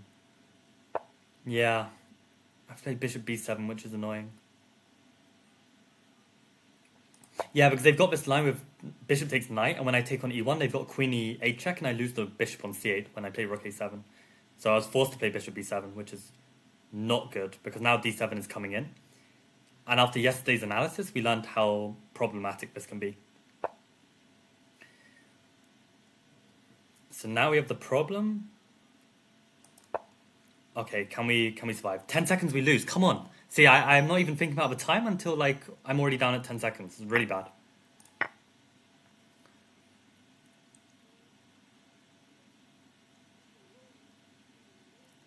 Okay. Fight this time. We're playing on increment already.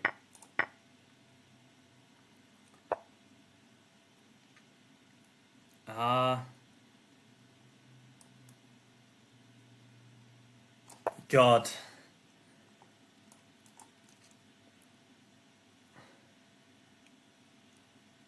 Do not like that move, but maybe I can play king g7 and rook takes d7. I'm down 6 seconds. Disaster.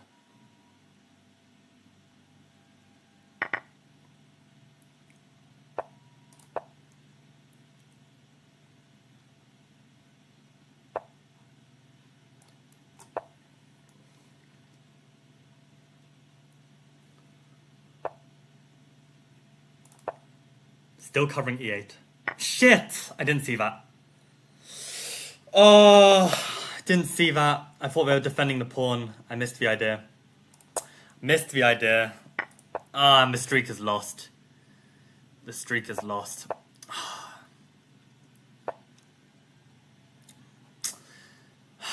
Rats.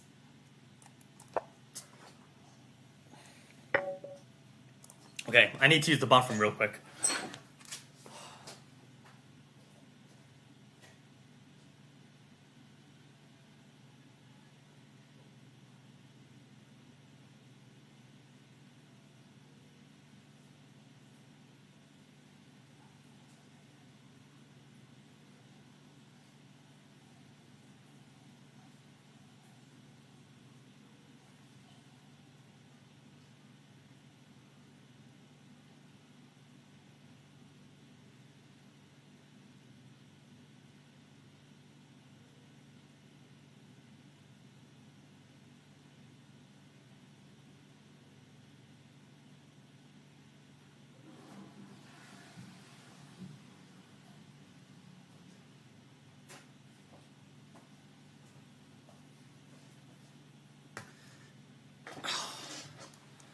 Okay, let's continue. It's so frustrating. We're like he's like 200 points behind. It's so difficult to catch up.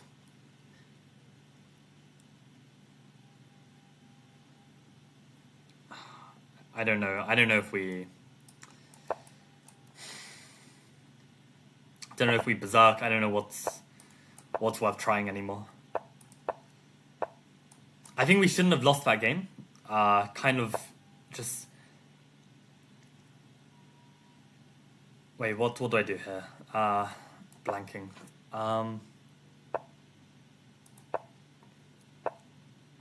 Interesting. Immediate c4 feels very wrong. Develop a bit more fast.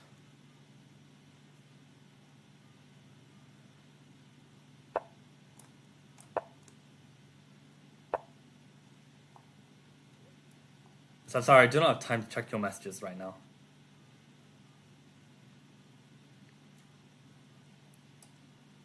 I want to play b3, if I can. So only moon.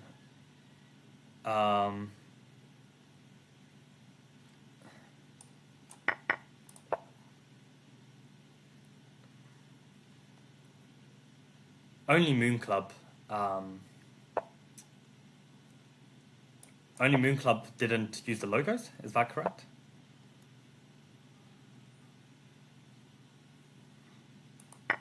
I think I can take over the A file.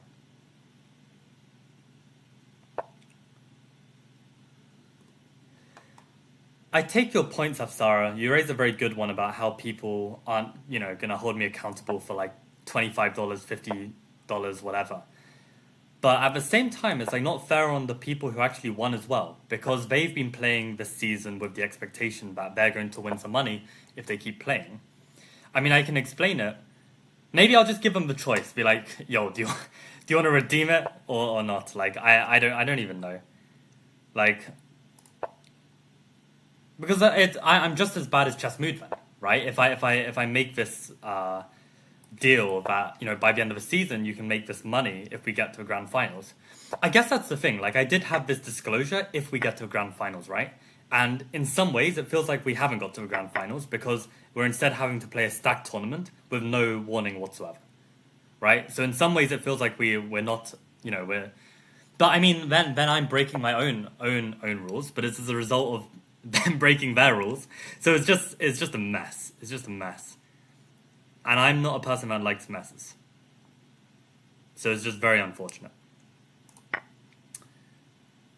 So I really don't know what to do because my conscience doesn't like the idea of, even if I give you guys a choice, then maybe you'd feel pressured to not accept, right?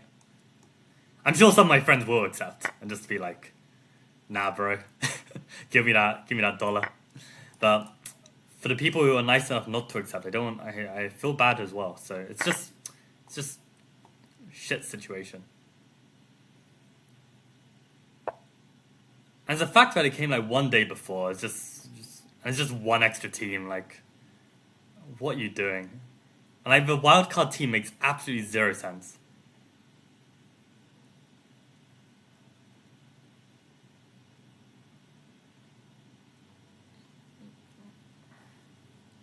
Maybe I asked to give him me wildcard status next year. Is that something I can do? Alright, how do we actually win this position? There's definitely grindable potential here. We need to find the right way to grind. Kind of want to blockade on c3. How on earth do we get there? It's a long journey though. Is it worth the journey? That's another question.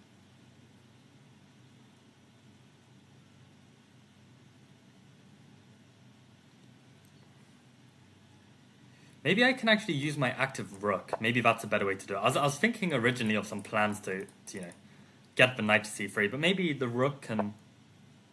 Oh crap, I don't have this because my b pawn is hanging. Or do I have that anyway? Not quite. Or do I? Not quite.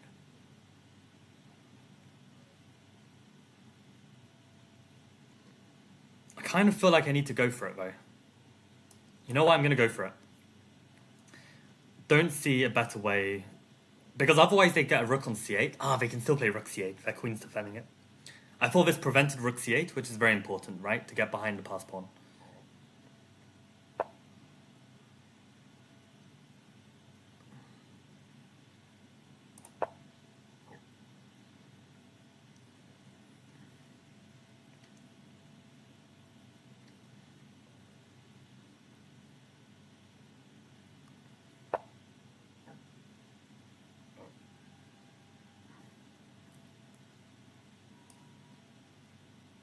I don't know if any of this makes sense. Should I play knight e5 instead?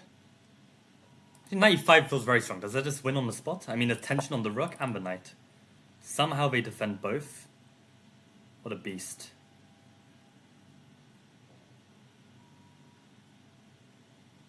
Okay, I'm getting a bit low on time. Again, 10 seconds left you lose.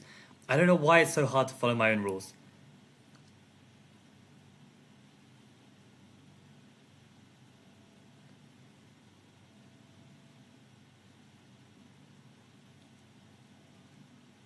Just need to watch out for this pass pawn running. So he goes for it. Okay. Which way do I take, though?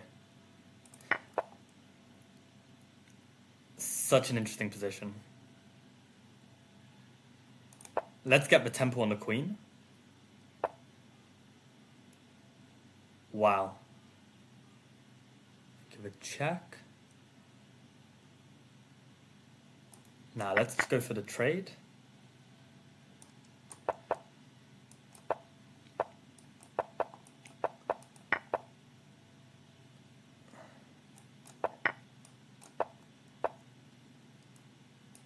I think they messed up. Oh, they didn't mess up. Okay, I've got an extra pawn though. Again, very grindable. This is going to be tough. This should be winning for me with precise technique, but he's got an extra minute and a half. Should be grindable.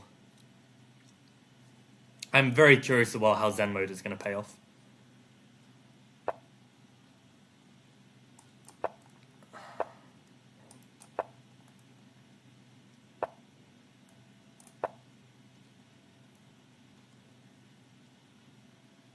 They're very far from my g-pawn.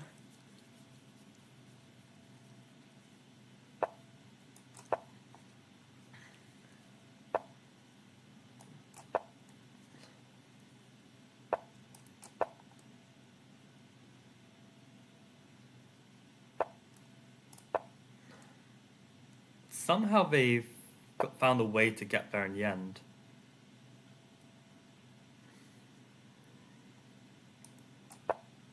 Let's cover e3.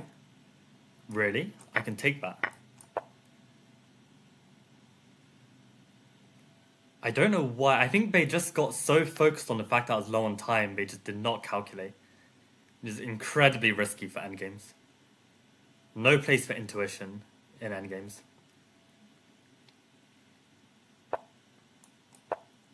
Okay, but this is not over yet. Focus till the very last second.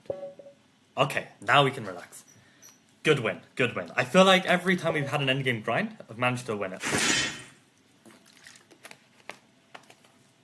Okay, we keep the streak going. Do not berserk.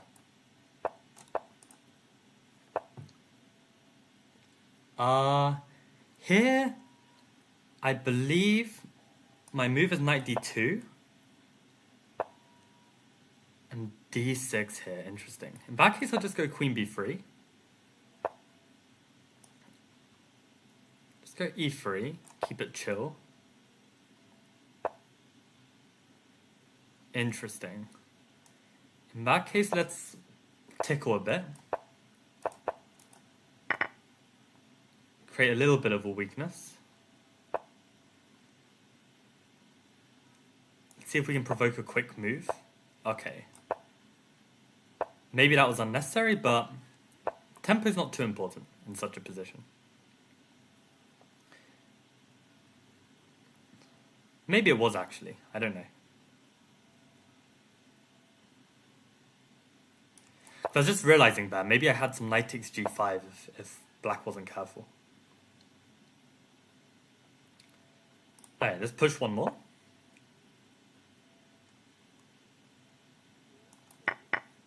Okay, and now we've got this little pocket on b5. I mean, just aim to squeeze.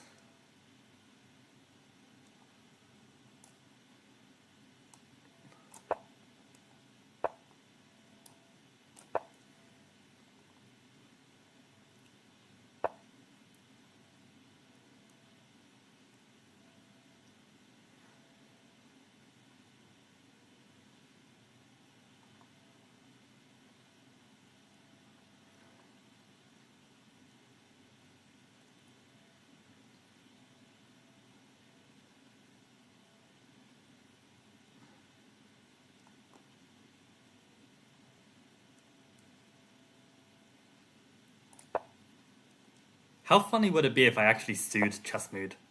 I use this as an opportunity to learn how to sue someone. I feel like it's quite a useful skill to know.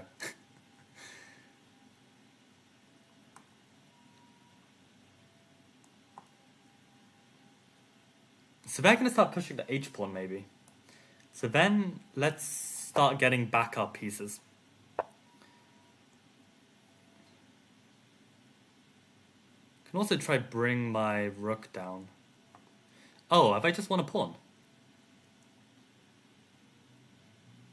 Very almost.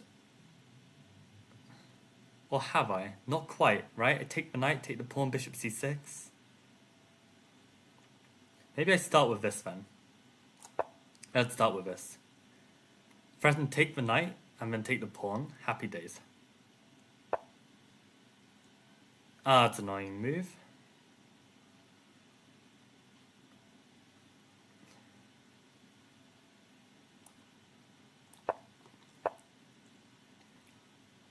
Wow, they're really hanging on here. I can take, you take.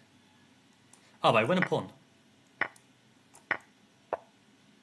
Or do I? Oh my god, what a G.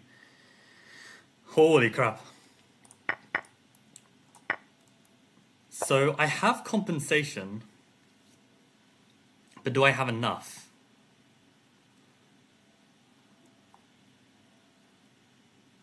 Now what I really want is a knight on d1, or maybe I can use my king to defend. No, that's a terrible idea. Maybe I then need to use my rook to defend. Okay, fine. So if I have time for that, maybe I've got time for like a move like g4. g4 is a very handy move. Yeah, let's play g4 here. Okay, we're down to 36 seconds. Do have time on the clock. Okay, let's start with this rook move.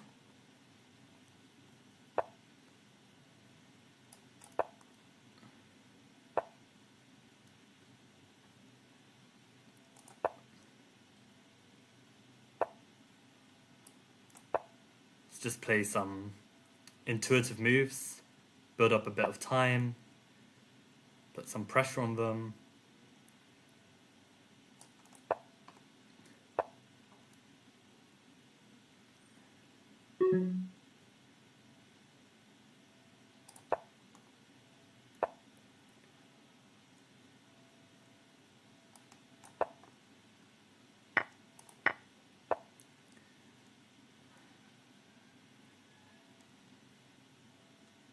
Let's try this. No idea if it's any good.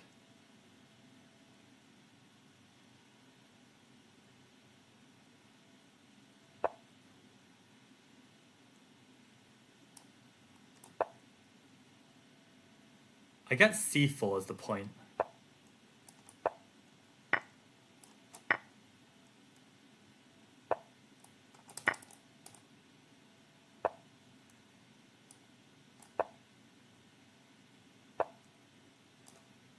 Kinda holding the fort.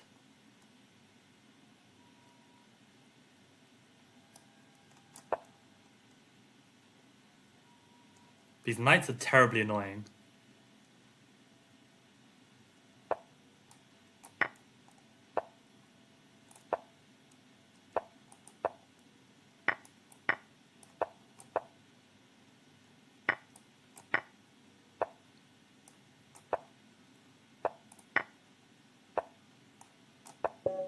Wow, even get the mate, but they had 1 second on the clock. That was a nice grind. That was a nice berserk grind. Stalemate trap, no way, Frizz. Let's go. I'm glad you've learned from our Simmel game, right? Where I stalemated against you. It's never over. Never, ever, ever over. Oh, I beat an LM? Let's go. Okay. We hope for the berserk. That's crazy. Only Moon Club. I could ask Chessmood as compensation that we just get, like a gazillion Chessmood memberships with no timeline. I should make a list of all of the different things we can ask for compensation. We genuinely deserve it. And that's the thing. I don't think Chessmood are terrible people intrinsically. I think they just messed up big time. Like, they didn't understand that they've actually created a really nice tournament and they've just gone and screwed it up. I think they just didn't understand that. So we're playing Hedgehog. Not sure why. And there's a nice line I like that just goes h5. You don't castle. You just storm this pawn forward like a maniac. And you just try and create some sort of weakness. Yeah, they can push g3, but that diagonal is always weak. Sure. So now the knight can go to e5. Let's plonk it there. And we've just got a little bit of tickle. Just gotta find a way to make use of all of this. Maybe the rook on b8 makes most sense. Just because there's gonna be some pressure on b6 eventually. This knight's gonna move or not. So you really want to win the pawn, huh?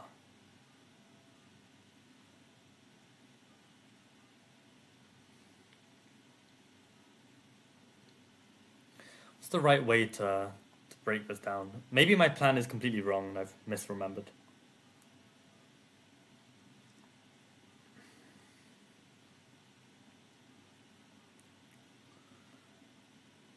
I am actually doubting a bit.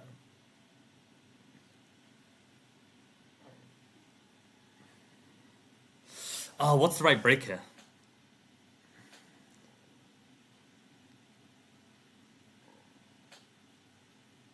Okay, let's just get the queen off the line of the bloody rooks, and then we can start thinking. Really? fine. Let's just try this. Yeah. Not bothered. Wow. How are we taking back here?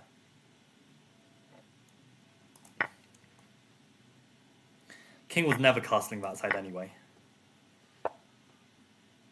We definitely have comp.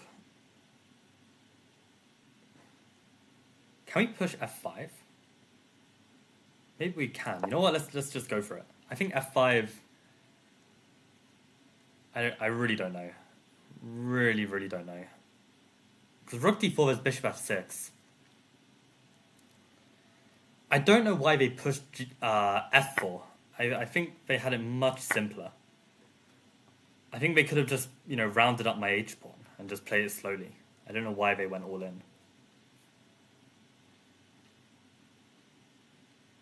Got 10 minutes to go, guys. Final push. I know it's been really miserable tournament. Like, we're just,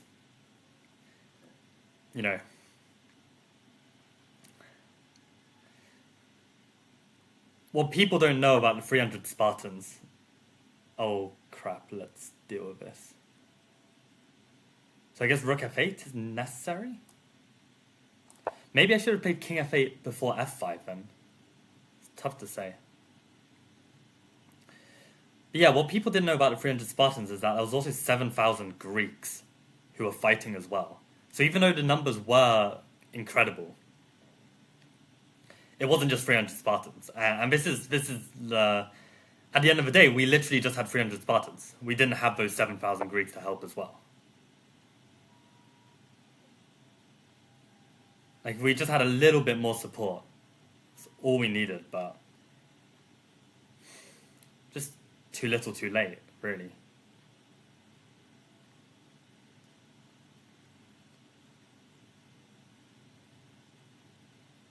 I don't know if that's right. Just felt like it's somewhat necessary. I guess if they take with the bishop, I can do this discovered attack. Might be strong. So they're going all in. Queen c8 feels very good. I don't see what the point of bishop h5 is actually. Now the rook just has to retreat. And where do we put the queen? On f5 maybe? Or on e6? Maybe f5. Wow.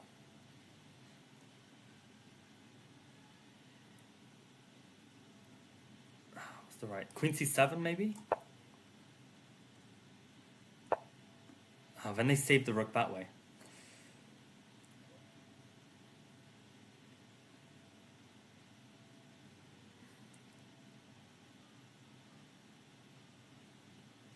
Okay, how do we handle this?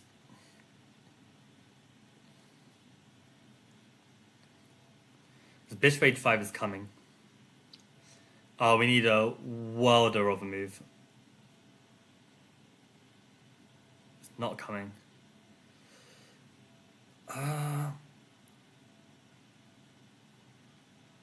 Okay, let's play bishop c6 with the idea of bishop d7. And on bishop h5, we play bishop d8 and hope that we're just holding by the skin of our teeth. And hopefully we get enough time to just about play queen e7, bishop d7. We are a pawn up.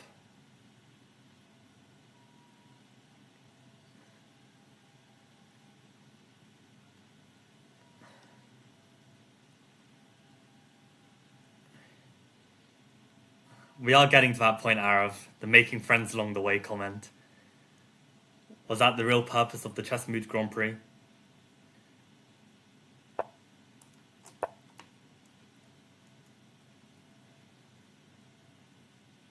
I know they can take on d6, but we just play bishop d7 anyway.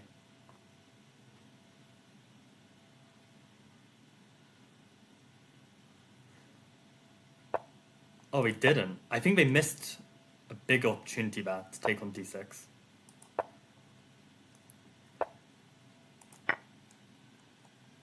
You can take everything. Our bishop is now protecting f7, so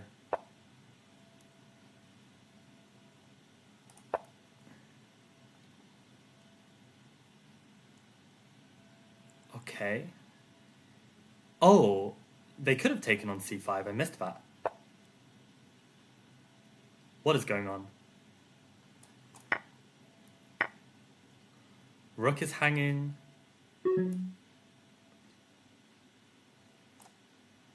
What is going on here?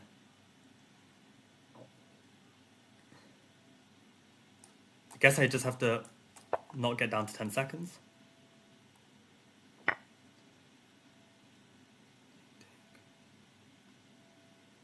Oh, why is this so tough?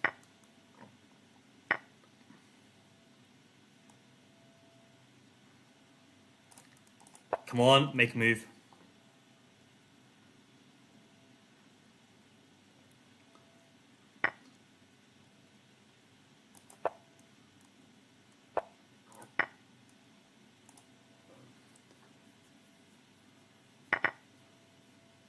What the hell is this?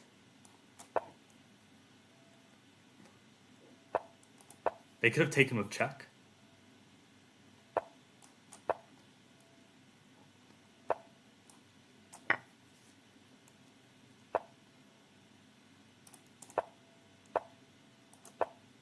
I was hoping for the cheeky pin.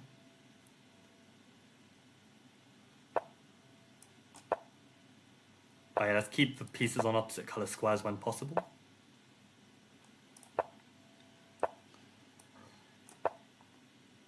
Crap.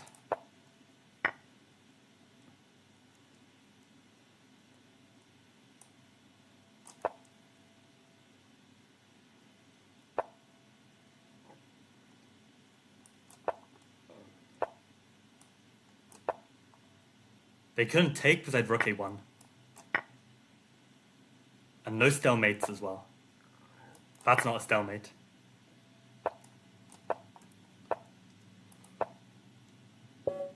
Let's go. How much more? It's 3 more minutes. 3 more minutes to go. Guys, a valiant effort of 637. That's not bad.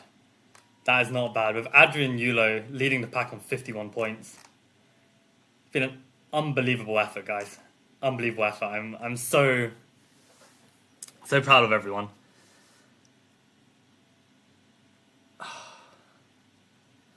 Man, I'm so gone. I'm so gone. Look at this effort from everyone. I'm actually on a streak as well. I wonder if I can get one final game in. It's probably not worth it. Okay, I got one final streak. I think I just didn't get enough games in.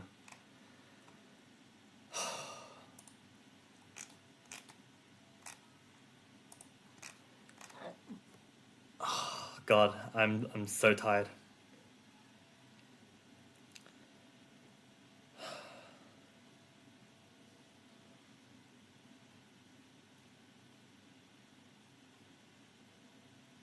Man, we really tried. We really had.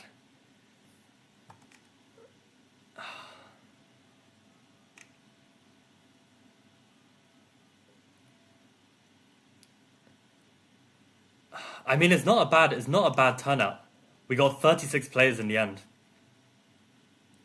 But we have some very strong players who seemingly decided to give up pretty early on. But I also think even if those players tried to fight it, maybe we wouldn't have had enough.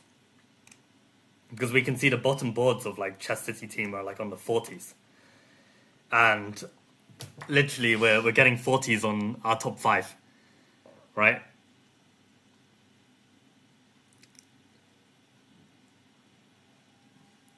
Oh, and respect to STM10 as well, because he messaged me that he couldn't play today. Or at least like wasn't in very optimal conditions to play. And still was put out a whopping 31 points. It's crazy to see that all of us are actually on a streak going into the last 30 seconds.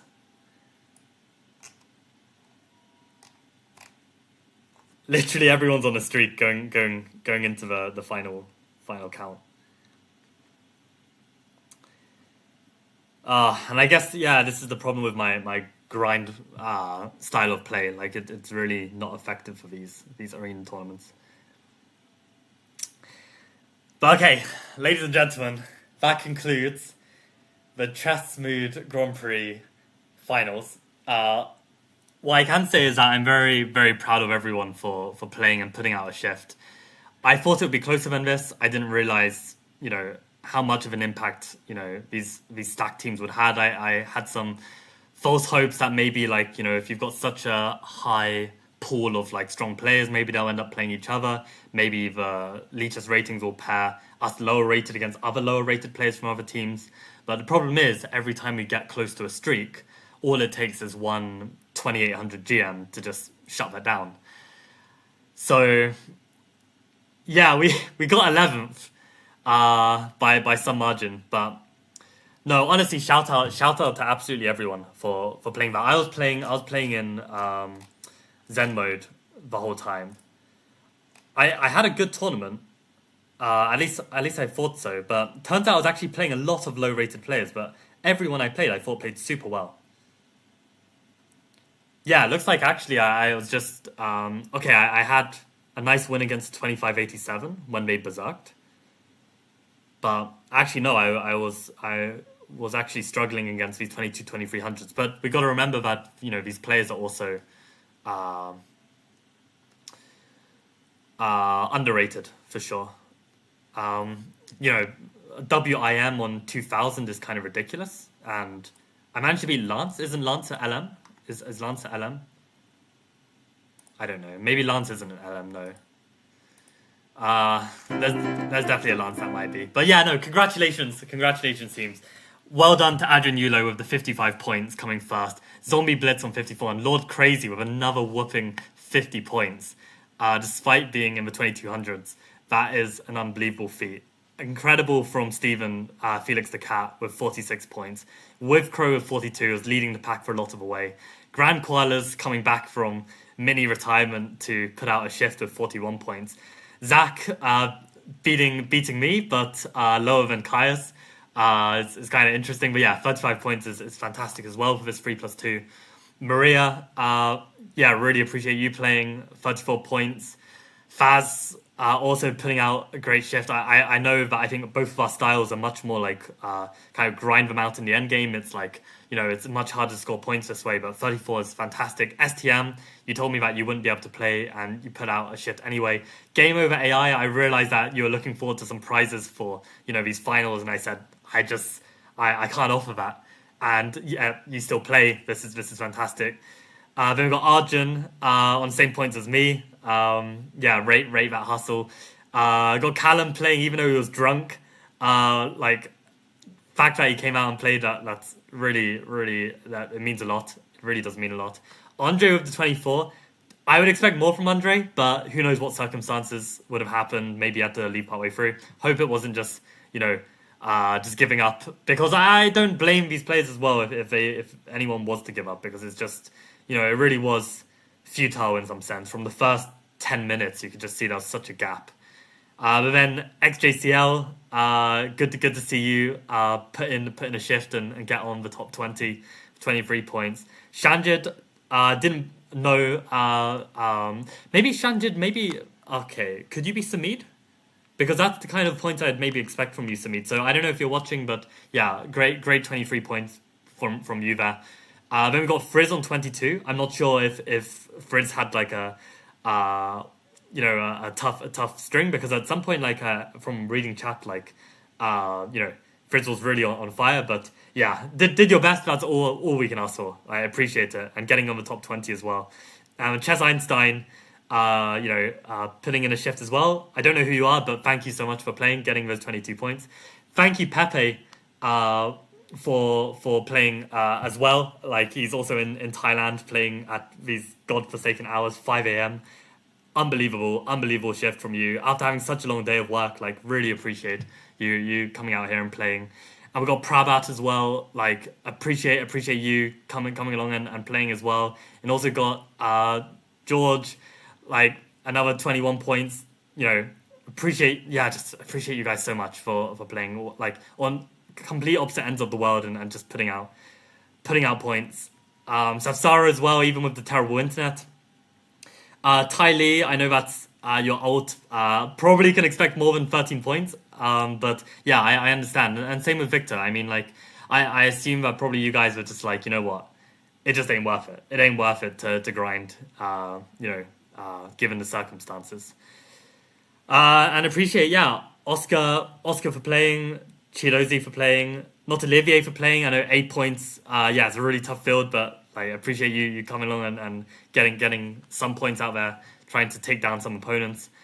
Rabbits, again, can expect more from you, and same with Safi Kid. I mean, I wonder if we have Safi Kid, Rabbits grows on trees, Victor, Tylee, well, that's 4 people, right, who can probably get into the 40s.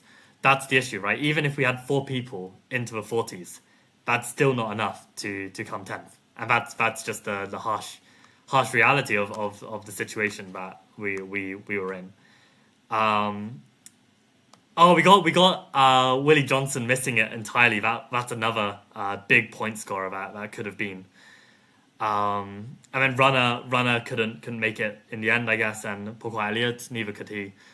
So I guess we had around 6 strong players, and I'm also realizing there's also some players that really promised that they'd be here and they weren't here. So I guess this is also like a good indication of which friends are reliable or not.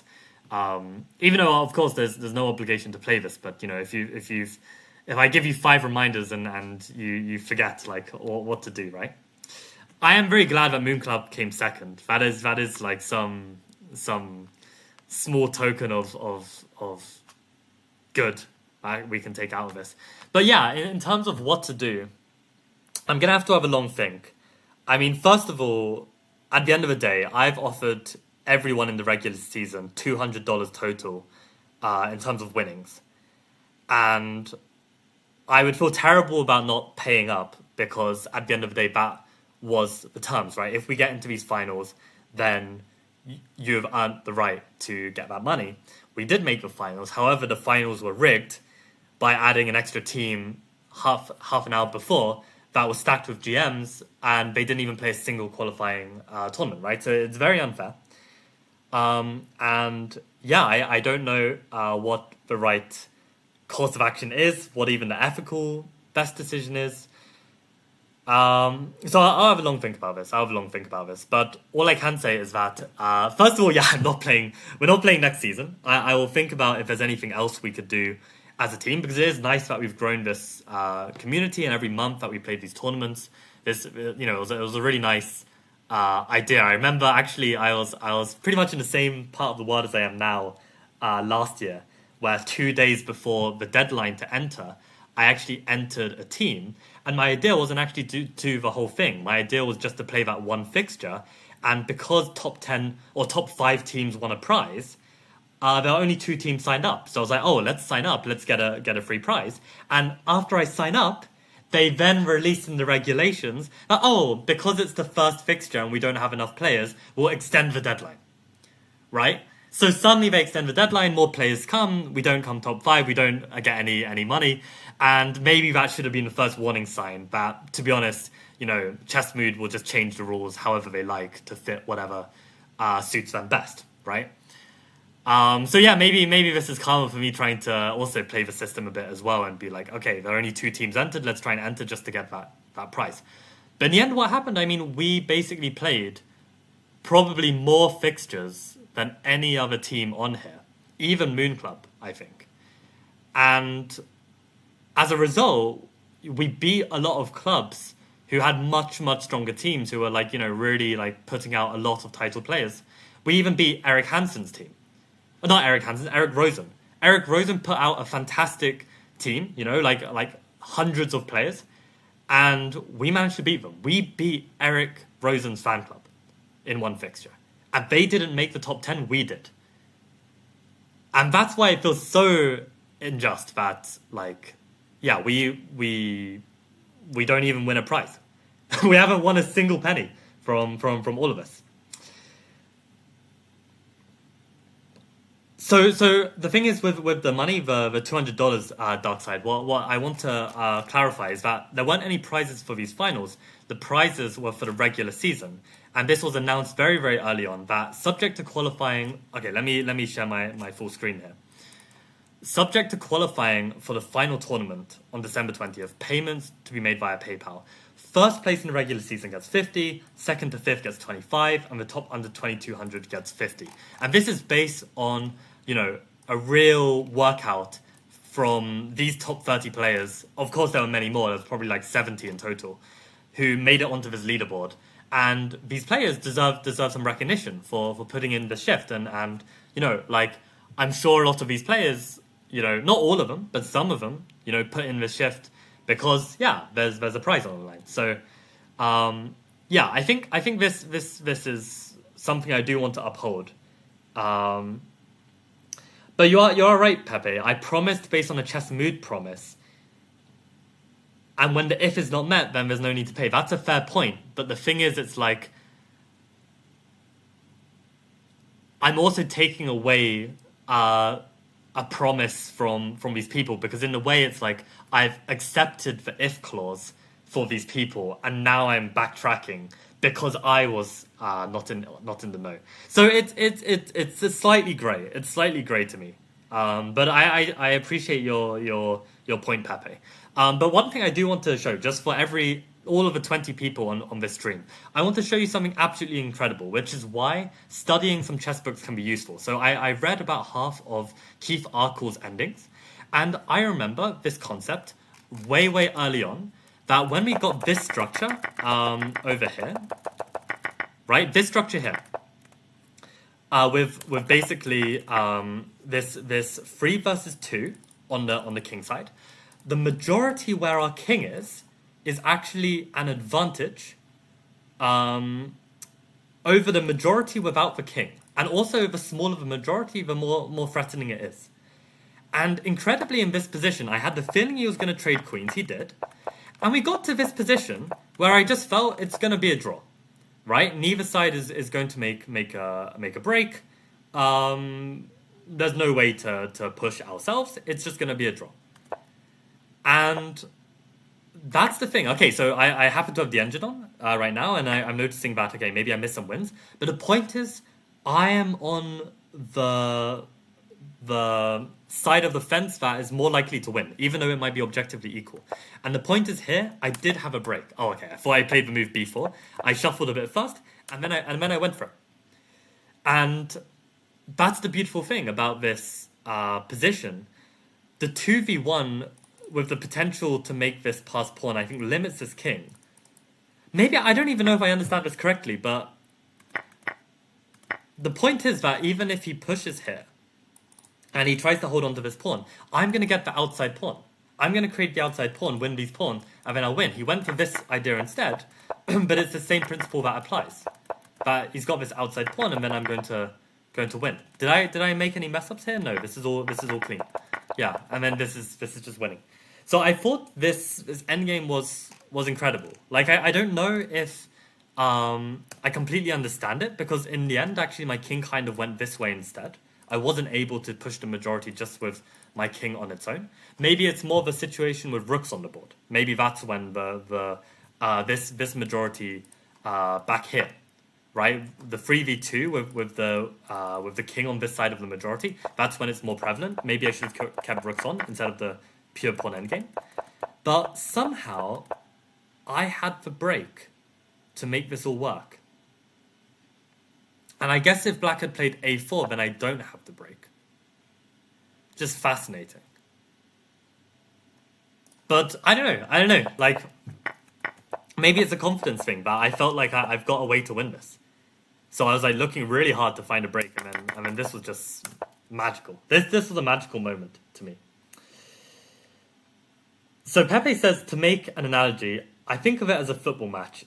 If it was a team's game, the team lost because the arbiter gave a penalty that shouldn't be given. We got robbed by the arbiter, that's life. And the team suffers the consequences together. Right. That's a fair point. That's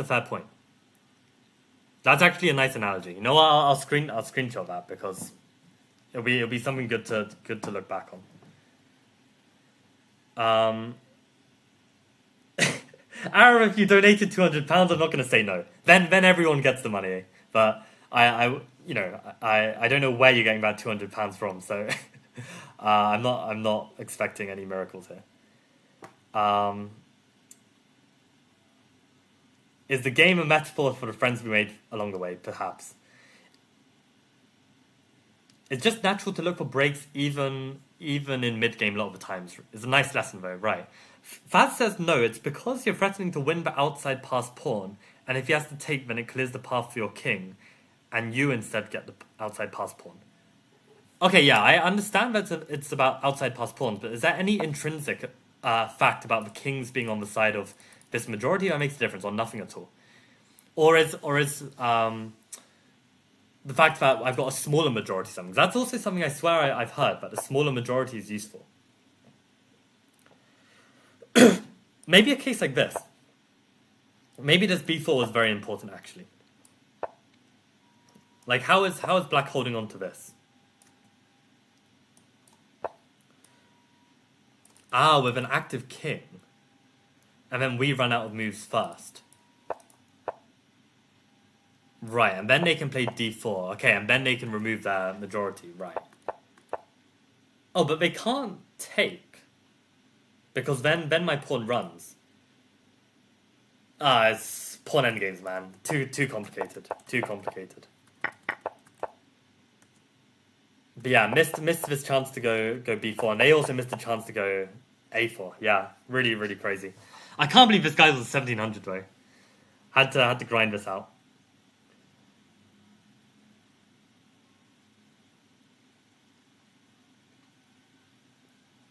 Crazy. But yeah, we tried to fight. We did not survive as Spartans, unfortunately. But honestly, like, I hope that, the hundreds of games that we played as a result of this Grand Prix has made us slightly better players. That's all I can hope for at this point. And at the end of the day, it was a super nice feeling to play as a team, collect our points, have some big scalps, right? We beat Eric Rosen's fan club. That was an absolutely phenomenal tournament. I think, to be honest, that the time we beat the Eric Rosen fan club was actually probably the fourth strongest. I mean, sorry, we did really, really well. Where's this tournament? Qualified 4. I don't know why I'm saying fourth. Qualified 4. We got 6th place above Eric Rosen fan club. Above this Manito Plomo club, which is one of the big ones, right? Like in the end, like in these finals, they probably did okay. Yeah, they came 6th place, right? So we did a phenomenal performance. But this is where we really had everyone maxing out, right? Victor played until the end. Andre played until the end. We had Nicola playing. Stephen playing until the end. Peter playing until the end. So these are big points. These are big points on the board. We basically didn't have Jackie. We didn't have RP. We didn't have Futuro. We didn't have 42 movers. We're missing a good 10 of our top players. So, yeah, I mean, if we had these guys, maybe we scrape it. Maybe we scrape it, and everyone puts out a complete shift. But I understand. It's very difficult to bring yourself to play 2 hours when you feel like it's futile. Yeah, at the end of the day, we have those extra 10 players. It's tough to say. It's tough to say if we beat Chess City team. It might be close. But yeah, it was hype. I'm glad you guys came to play. And yeah, big shout out to Jan as well for creating a simple code that can pick up on the team's results and make this very fancy. Because the first 4-5 Grand Prix, I was literally manually going one by one, counting by hand. Because I still live in the Stone Age, and Jan was just like, bro, I'll just write you a code. And then of course this is much smoother, right? So that was life-saving, to be honest. Saved many hours. But yeah, no, I tried to organize something cool. I hope you guys enjoyed it. I am still very like demoralized just from the the jump scare of this extra team being added. So I'll have to try and chase this up or find some kind of resolution because it's also not fair. It's really not fair. Just yeah, from a pure justice perspective, like I wanna try and do something. But yeah, if any of you guys have any ideas of the future of the Chess Lifestyle team, we have 149 members now. Maybe we can try and create something different. I don't know what's the best way to do it. Maybe there are other team tournaments to play. I really don't know. But the other thing that I don't want to do is have to chase up people like I've had to for these Chessmood Grand Prix, because so many times I'm going like an hour into the Grand Prix and I've got like 5 players. Even these finals, right? We had like 12 players for like the longest time until like minutes before. Okay, probably like 1 hour before we just about get to like 18, 19 players, but it's just not enough for something like this. So, I mean, I think this tournament was a bit out of our depth, which is why it was so impressive to get top 10. And I feel like this is what like the tournament was meant to be. It wasn't meant to be just a few top teams, you know, paying their players to playing GMs to play in and, you know, max out. You know, like the Grand Prix is supposed to be something where you get awarded for playing multiple fixtures. So I think we played true to the style of the Grand Prix, and yeah, I'll try and write up some kind of report and see if we achieve something with doing this. But yeah, guys, I think I'm gonna call it night. It's 5:30 in the morning. I really tried my best. To be honest, I think I played pretty well. I probably gained some rating from this. 29 points. That is a tough 29 points. But yeah, we got some nice scalps. We got some very nice scalps, and I hope you guys did too. And I hope you really got a lot out of this event. So no, the top 2200s was actually Mittens the God, and Mittens the God actually almost came in top 5. Really incredible score. I mean, Mittens is an extremely tactical, quick player, so it makes sense. What time is it for me? It's almost 5:30 in the morning. I mean, I even conditioned my body to play at this time. It's actually crazy. But yeah. No, I mean, keep up the chess, everyone. Like, work hard, train hard. Chess Lifestyle's not going anywhere. I'll keep streaming. I'll keep tracking the journey. We ain't quitting until we reach a master of some kind. Even though we are so washed, even though we are so talentless compared to the peers, just through pure grit and determination, we're going to get there. So we're going to keep it going. And yeah, thank you everyone for tuning in. Thank you everyone for playing. And that marks an end to the Chessmood Grand Prix. So have a good night. Good morning, good day, wherever you are in the world, and see you in another stream sometime. Okay, bye everyone.